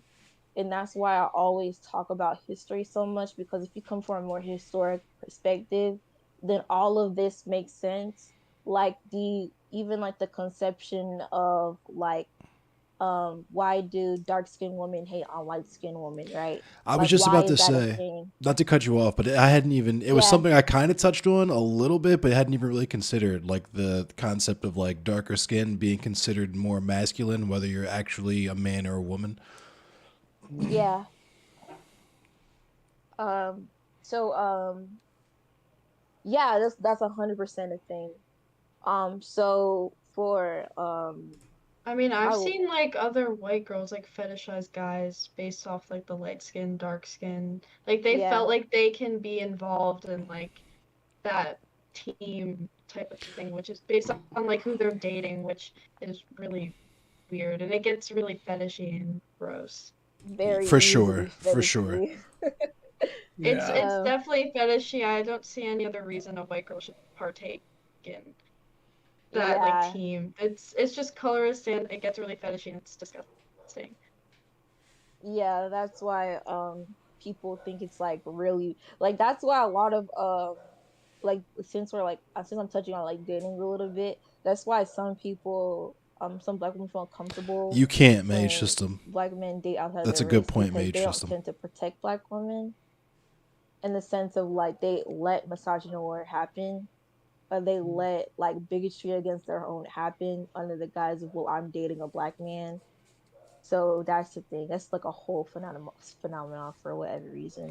Right. But Like with me, my masculinity will never be into question until I talk about being pansexual. And then suddenly, true, yeah. True. true, 100% a true. Well, With the oh yeah, you can go. I If mean, you're only I was just gonna add on is that like you talked about like lighter skinned black men being more feminine, and I know that I think that also goes in, or the concept of that idea, obviously the stereotype, but like, and what Endless brought up Very true about with her king. like a presumption of straightness until told otherwise. I know there's a lot of times a different view on like femininity and like homophobia too within POC community that can be very toxic in that same right. Obviously in white communities too, but it's just different. It's different. I feel Yeah. like it comes from, at least in the black community, because there's the whole buck breaking thing, right? Where all of those things, like, you know, non-cis heteronormativity are viewed as another aspect of colonization to try to emasculate and take power away from black I've men. actually heard that. Yeah, Like, Yeah. but because they haven't examined the fact that, first of all, African societies were matriarchal societies, but also there was definitely trans black people in Africa. There was definitely non-binary black people in Africa. There was definitely, you know, homosexuality, pansexuality, all these things in Africa, and the whole concept of men being the head of the household, owning everything, and that whole high value man concept came from colonization. Yeah. Yeah, it's a symptom of colonization where they leave the colonized people in the state of the colonizer. They're not LeBron? able to have the same values or resources as they did before, so they default back to the same system. That's why some of them default back to standard um like hierarchies that the colonizers input in the first place, because they have no written record or reminiscent of what was before. Right. Oh, No, that's child. no. I Oh, think I that's had really got interesting, though. juice. Go ahead. Oh, What'd you say? no, I had gotten juice. That's it. That's why I was like, Oh, oh, child. that's fine. Thank you. No, I think that's actually really interesting because I wouldn't have even thought that, but like I've definitely seen not, and it's not just you. It's used in all different like POC groups because I've seen this with people talking about like China, like saying that like uh Oh uh yeah. that it's like being trans was invented by the West and it's used to like weaken and feminize um men, right? And then on the other side of the fetishization, I saw this. It looked like it was actually like a book, um, but like some weird fetishizing book of like black men, and you see it with a lot of like incel types, right? It's part of the cuckold tree fetish of black men, but also That's goes into Ali the is idea of crying. like Oh, actually they're coming to like take all our white women, right? Wait, It's white Endless. supremacy, Yep, yep. and When like you they'll when you talked about sorry, Seaweed. Wait. uh Or I was just gonna ask you when you were talking about the cup thing, does that actually happen to you? Well, people asking me, oh yeah, so I used to have a full head of locks too, like long to my mhm. like chest, Hmm. and I straight had this dude ask me if I could, like, he was like, so my wife's really into the whole Jamaican thing. Are you Jamaican? hola. And me being like, nah, bro, I'm from America, like very thoroughly American, like three Mhm. generations of slavery in Mississippi. Like, nah, I'm definitely American. And him being like, well, when you smash my wife, could you like put a fake Jamaican accent on? Because she's really into the whole Jamaican vibe. Oh damn, And me I just was being like, coughing, but I was yeah. actually like throwing up at that. Like, Thank Whoa. you, So Bounce House. weird. Whoa. oh my That god, I is just No, but they literally beyond weird. they literally will in my personal This experience, was on a I was dating being site. milk. So I was flirting with this dude, and I'm not allowed to bring dudes inside the house. So we were on the front porch and we were talking in the front porch, and this dude literally sat there talking to me on the porch for 2 whole hours about the fact that Yeah, I'm Jamaican. vile Wicca. It's Jesus. weird, bro. It's weird. They'll hyper fixate on your It's culture, your because nationality. there's It's that so whole weird. thing of like Jamaican people being like having like some kind of secret sex knowledge or something, I guess. I don't even know what it is, but it's part of the sex tourism shit. Ugh. Yeah, that even the context of history makes that even so much worse. I'm about to drop these stuff in you guys chat. You guys can watch Please do. this later. This is more so trying to give more a visual to what we talk about when it comes on to fetishization. Mhm. Um, this is from a movie. It's one of my favorite movies. If I have a child, uh, um, uh, uh, um, if I have a child, she's gonna watch this. She is gonna watch this. You're making me crazy. Y'all are stupid. Thank you. But Yeah. okay. So it's actually weird because on plantations, like sugar plantations, and because of the high death rates and stuff like that, there wasn't a lot of like there wasn't a lot of, I hate to say phrase it like this, but there wasn't a lot of breeding the same way there was in America. Like there, the whole idea of well, you take one of the male and one of the female and make them have a baby or whatever. Like they weren't doing that because of the low population of women, actually. So the low population of I think the low population of women, low population of men, but regardless, they had it so that the male the male slavers, the male like colonizers would often pick off the women off of the plantation and actively like, you know, as you can imagine, and would actually have babies with them. That's like one of the reasons why like the whole like Haitian Revolution was so big, because a lot of the You people were fuck with Bad mixed, Brains, not you? That's cool. um who were fighting because they actually had power to their name. um Actually one of the most horrendous, because I'm a history nerd, please stop me, please stop me. One of the No, most you're good. horrendous books and like piece of evidence for the for like slave trade is actually, I forgot what his name was, but basically he was a British slaver. And he, oh my god, frack, I have to look this up now. But basically he had like a whole journal talking about his sexual relations with slaves. Oh my god. And it's That's disgusting. like over 100 women. Frackle, what's up? And it's like I mean, very graphic and detailed accounts. And actually that's where one of Ew.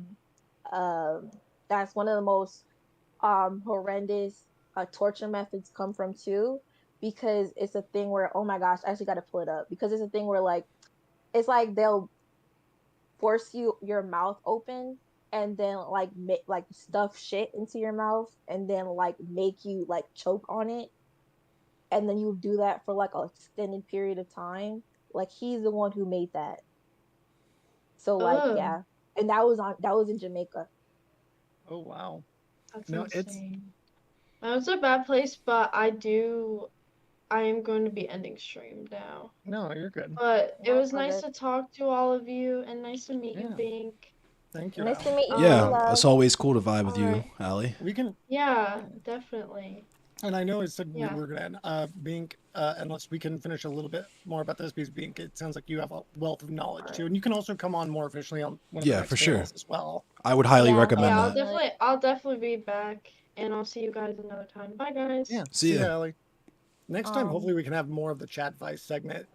But I'm still learning the ropes of there you go. doing panels. So Yeah, like it's it's then, even, and that should tell you something. The fact that like how shitty panels usually are. The fact Yeah. that this is like, for me personally, one of my favorite panels. But like the fact that other people are Oh, talking about how good Zero. it is. I can't have you Hi. just pop on. Hi, Zeron. You're on a Zeron. panel right now. Can you disconnect for now? Sorry, what? I said, can you I hear you. disconnect for now though, because we're on a panel. I know. I was off and on. I know. All right. Okay.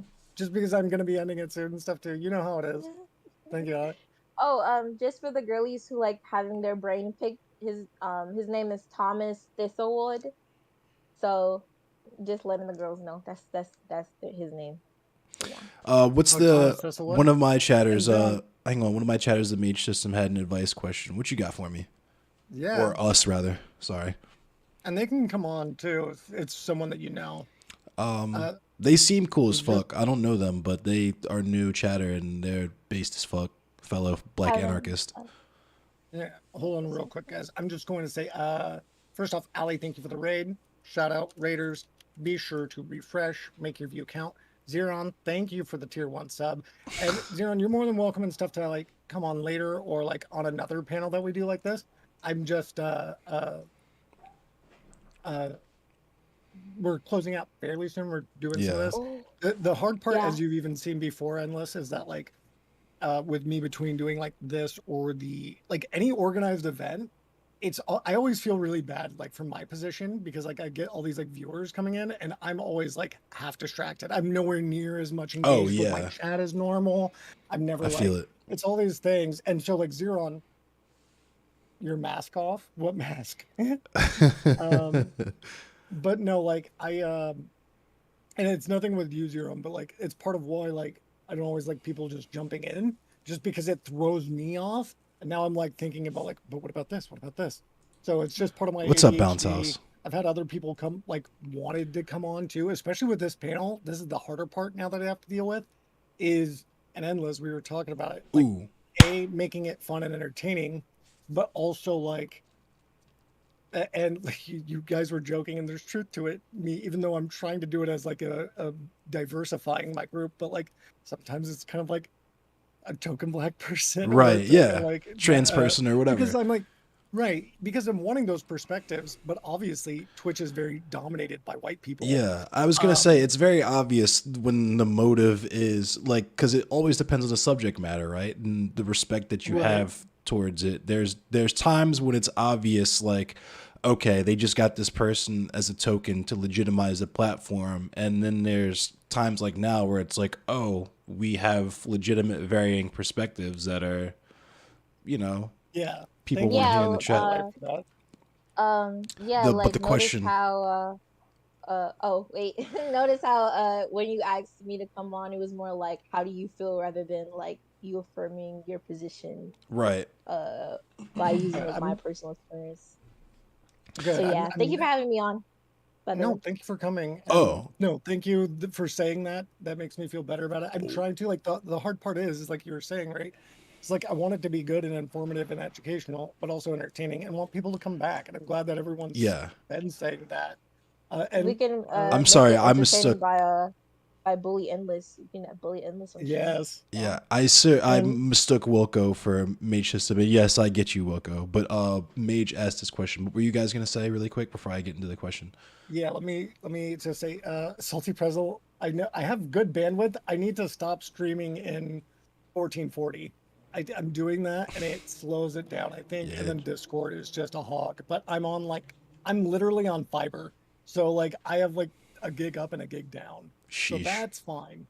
Yeah. Um, as for like what I was Thank you, DPT. saying with that, thank you. That's I'm learning this is like my second time doing it.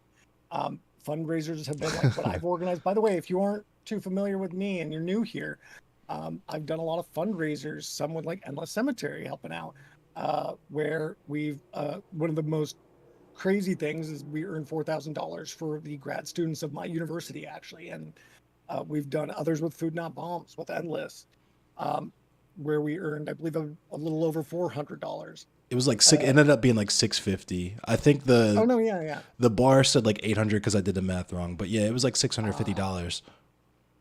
Which I mean goes and buys a lot of food. Oh For yeah, people Gary said that that need was it. like 2-3 months worth of supplies, just food Oh my and god, that's amazing. yeah. No, and so like I like doing that, and then this panel, which the thank you for this, thank you for the gifted cat, is that like I'm wanting it to be Chad Weiss, and we'll go right over to that, but also just like viewing these different intersections, like we said, I can only talk as I've lived most of my life as like a cishet white dude.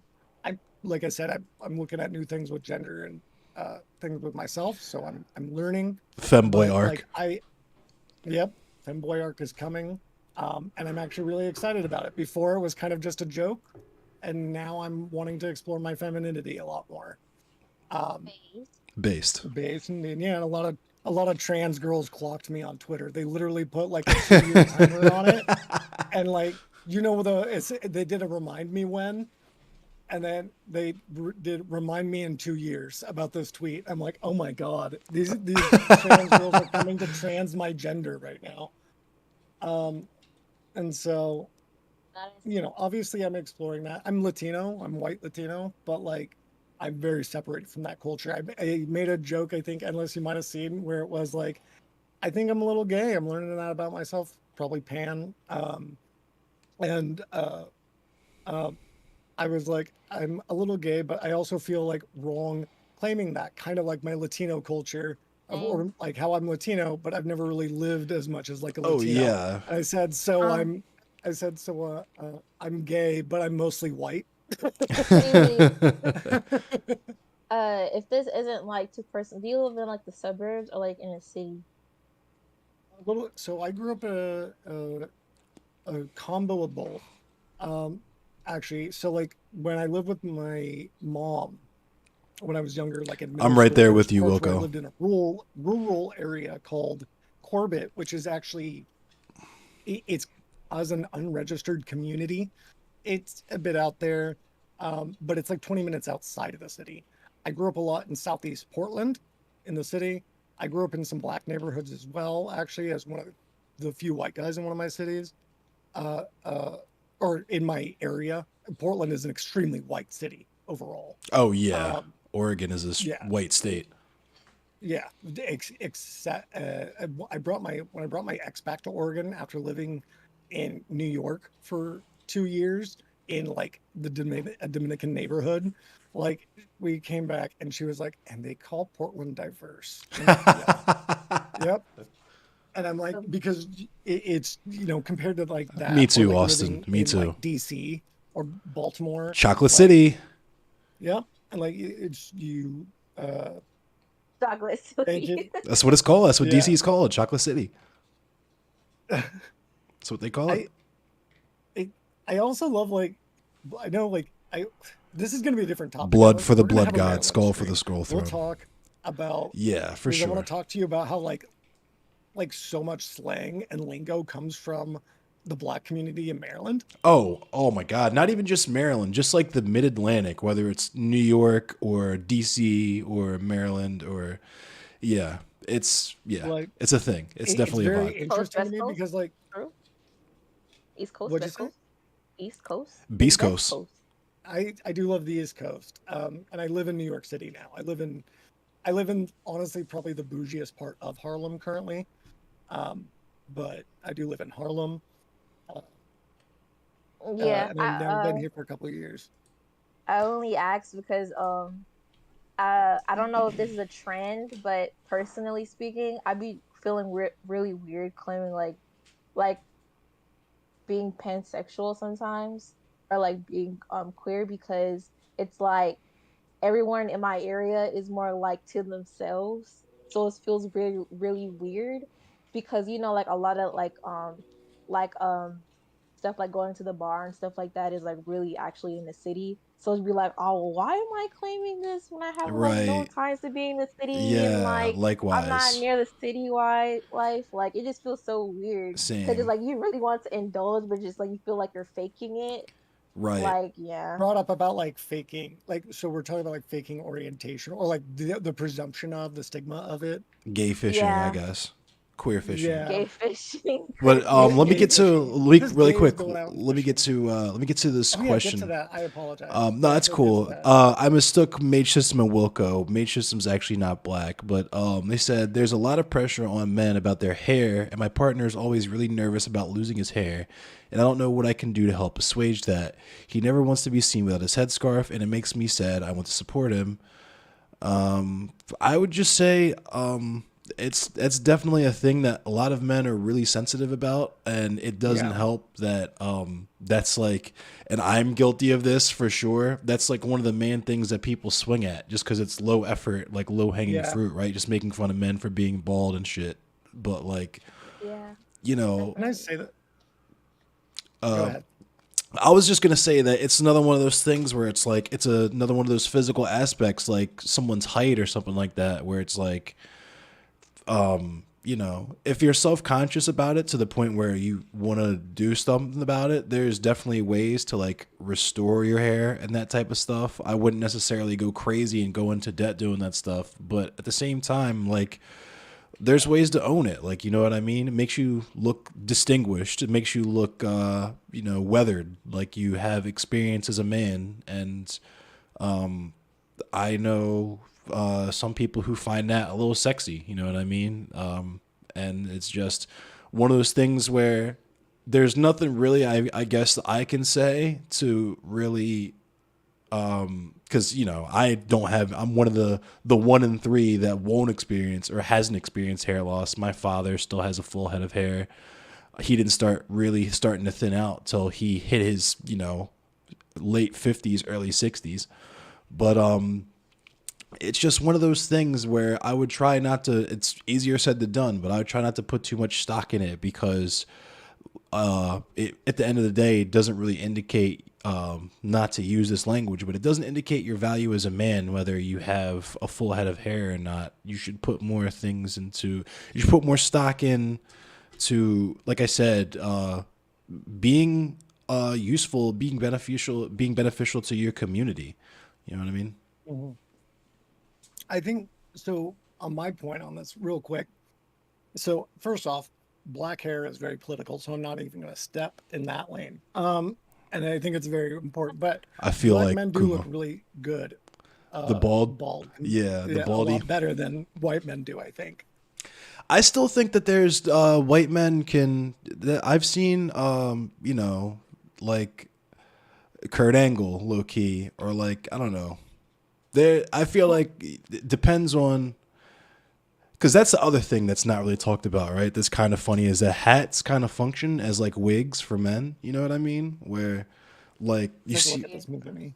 Yeah. Go ahead. You Sorry, put you could just do your thing, but then you can wear like a fitted cap or like my man. You said he wears a headscarf, that kind of stuff. There's definitely all kind of stuff that you can do. True. To Salty Pretzel brought up Captain Picard too. This is all very true. Captain Very Picard, handsome a white man, very sexy white man. Bald. Yeah. And he does that, by the way, by how he acts. And I know, like, we're going to say that as a character. He's a very stoic character, very, like, man of conviction, which is what you're talking about, Cemetery, right? Which is, like, what you provide to your community, what you provide, like we said, as what is a man. It's someone that lives up to what they want to be. As corny and as simple as that sounds, like, a lot of these men that are also misogynistic are also claiming that they're, like, very empty people. Yeah, I'm wanting to be like their own idea of what a man is, of like, oh, I need to be a provider. I need to. It's like, no, you can provide, and it can be for a community without a partner too, right? Like, you can look out for the people around you. And there's definitely varying levels of providing too. You could just be a shoulder to lean on or an ear to talk to, someone who listens and understands. That can be just as important. Women are not going to care either. Like, I think that, like, to speak on that, I think one thing I would recommend is people, and I know this is very corny, but to like delete social media. Like, if you're on like Twitter or like Instagram or like Pinterest or something, I would recommend getting off of it. And it's not necessarily don't tell him not to cut his locks. Like, tell him keep his locks. It's not like just the concept of getting off of line. It's more so like self-discovery. Like, me personally, I'm sorry about that, Princess like, Fina. I have discovered more about myself the more I haven't been online that much. Like, I haven't had Instagram for like 3 or 4 years, and I go on and off of Pinterest. And the main thing I consume the most is YouTube, and that's about it. And YouTube is mostly like video essays or like gamers. So I 100% recommend doing that in this thing of like self-discovery, because I guess it's more so of you finding yourself without everyone else's input. Because I feel it, Austin. Social media works. It gives you more. You deleted Instagram and Facebook. You have to. Who don't live like you, especially if you're a minor or someone who was younger. Damn, Wilco, 11 years strong. Nice. Because what people don't realize is that these people are like, they're like mid-20s, like early 20s, out of Bedouism is right. That got a job and like making money, and it's just like social media isn't for people. Like, social media isn't for poor people. So thank you, Salty. Like, comparing yourself to a standard that you able to meet yet, and that's what and Instagram's especially bad about that. I think that's actually one of the things they definitely talked about with Instagram, is that like you see like people hang, oh my gosh, just traveling like all around the world and like normal, like it's impossible, like things that you can't provide. Like, it's corny, but it's like for me, because I'm a metalhead, I'm into the punk scene. There was a band called Cryptic Slaughter that was one of those like inspirational like posy bands that the one song is called Set Your Own Pace, and like the chorus of the song or refrain or whatever is like, make your own decisions, go your own way. No matter what they tell you, set your own pace. And I took that to heart. Like, people are going to try to tell you should be this, that, and the third, and you're going to be tempted to try to compare yourself to other people. But at the end of the day, we all have our own journeys and our own paths to take in life. And the only person that you should be comparing yourself to is yourself, and to see how far you've come and what direction you're headed in. And that's really it. Yeah. I wanted to say something real quick on just like hair stuff though, since we were on that about like going bald. Like, first off, I feel this insecurity. Like, my two biggest ones are like my tooth, which I did not take care of when I was younger, and you might have noticed I pick a lot. I have some ADHD and Adderall mixed with that partying that I did before with some things like that, like I mentioned. But my hair is the other one. And that's because I've gotten really lucky. I got like nice, soft, like natural hair. And like, I'm probably also really lucky because I'm Latino. And and by the way, if they want to know if they're like how their hair is going to look, generally the idea is to look at your maternal grandfather. So your mom's dad. And lucky, that was the where the Mexican in me comes from, and he had a full head of hair. So don't get me wrong, like Endless brought up too. I'm less caring about. I'm more caring about my hairline. I'm like, I don't care if it goes white, whatever. And I got that salt and pepper. There's some distinguished, but yeah, I worry about. I'll look at it. You'll see me. I'll be like this. Sometimes I'm like, oh God, like seeing where like it pops up where it's like less so, and I get nervous about it too. I will say that like, and I think Salty Pretzel or someone brought it up in here. Yeah, hair loss industry is predatory. I'm sure Extremely. there are things that you can take if you Oh, want extremely. to do. It's like the weight loss industry plugs or whatever. Yeah, and I don't want to like I don't want to shame it either, because like people get body modifications. It happens. And I don't want to. What'd you say? I think she's taking care of something. Accident. Yeah. Yeah. But like, if you need that to feel happy, and you're not gonna waste money on it, whatever, like, do it. I'm not gonna Salt and pepper is I hot. think there's nothing wrong with that either. I think that should be said. I get it, but like, again, there's gonna be plenty of women. I've heard some people will say just like, you can tell when somebody's there, and you're just like, just shave it already. Just like it's time to do that. Like the Donald Trump. Yeah, like it's okay. Like most women will not care, and a lot of people will probably even find it attractive. Right.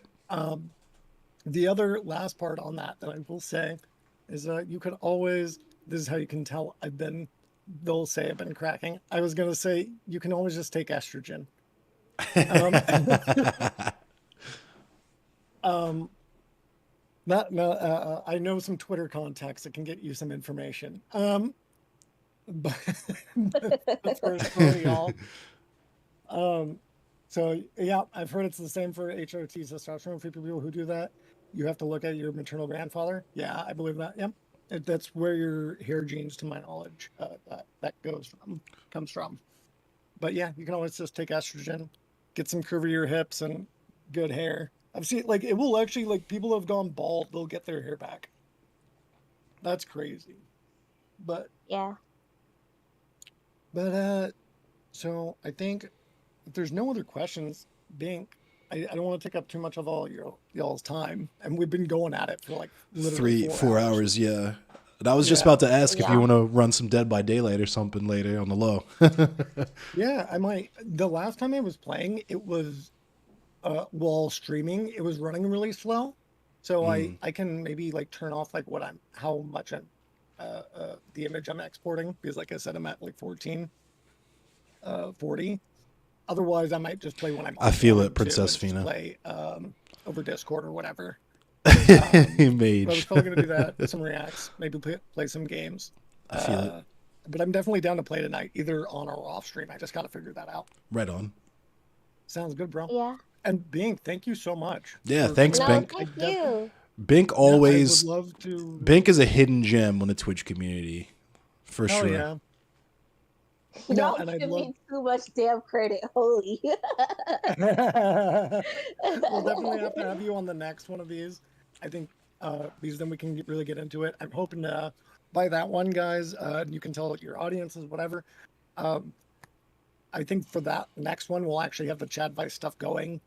There's ways that I'm wanting to do that, which is like I want to check either of their like Twitter Moobs are accounts and hot Discord too. accounts What's up, Fluff? or YouTube. That way I can put it in my alt identifier just in case we do need to get rid of people.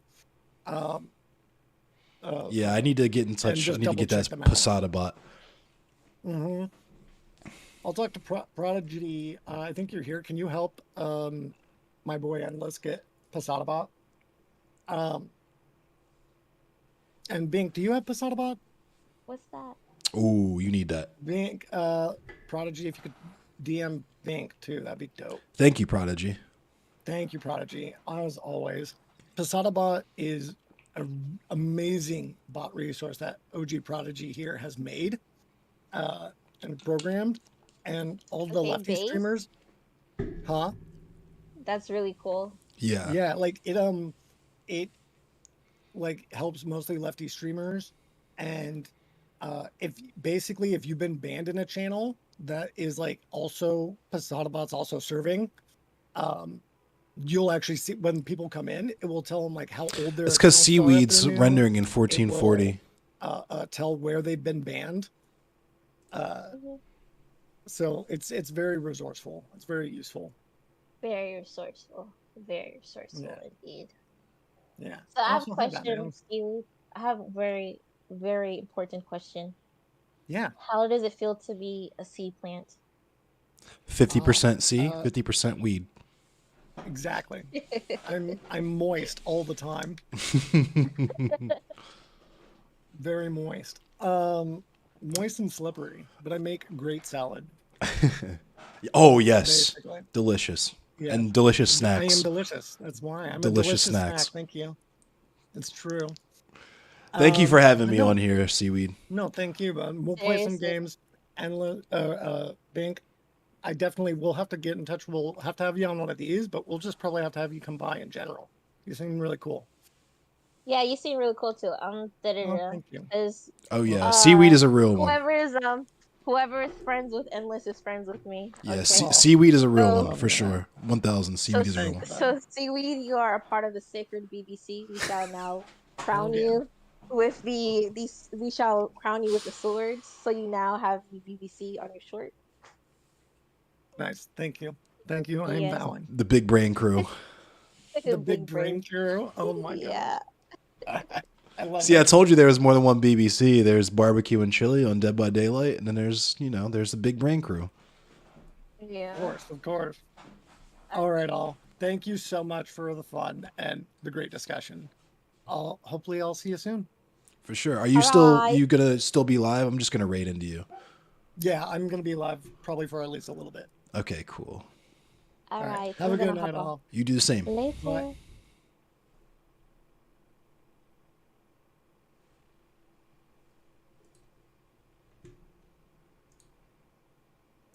All right, everyone. Thanks for watching. Cut my camera back on so I could talk to you guys for a minute. For all the new Snake Cemetery. For all the new people here, I'm Endless Cemetery. I'm a Black Anarchist streamer. I talk about all these sorts of things from a Black Anarchist or leftist perspective. I do local news, Maryland news, Baltimore news. Talk about gender, talk about capitalism, all that stuff. And I play video games. My main game is Mortal Kombat 11. I'm one of the best Jax players on planet Earth. I also play Hunt Showdown. I also play Dead by Daylight. Play a bunch of games. And I've been trying to really tap in with a lot of the other mutual aid and lefty streamers and, women streamers, trans streamers, asexual streamers, sex worker streamers, all the other people that are from the same class as me, right? I'm trying to build what Fred Hampton called the Rainbow Coalition. This platform is a safe space for Black people, Black revolutionaries, and Black revolutionary thought, and people who are sympathetic to that. And I also like doing, like what Seaweed said, I like doing mutual aid streams. I think 3 weeks ago now, we did a stream for as a fundraiser for Baltimore Food Not Bombs, raised like $650. I had Gary come through and talk. He's one of the people who works with Baltimore Food Not Bombs. I want to do a fundraiser stream for a Baltimore Community Fridge very soon, so I'm probably going to talk to Seaweed about planning that. But yeah, thanks for all the follows and the support, everyone. You've probably might have seen either on Twitter, on YouTube, or whatever that been kind of going through a lot this week. It's been kind of a rough week for me, but I appreciate you all's support, and I cannot thank you enough. So with that said, I'm going to do shout outs really quick. Shout out to Twisted Salty Pretzel. Shout out my boy Big Richie Lizzie, of course. Shout out Princess Fina. Shout out Mage System 666. Shout out Austin Travis. Shout out Frackle. You're a dope comrade. Shout out Fluff, of course, my friend. Shout out OG Prodigy. Shout out Bounce House. Shout out Wilco. Shout out Bink Princess, of course. Shout out Wither King. Shout out Kuma, my cousin. And I love you all. We're going to raid Seaweed now.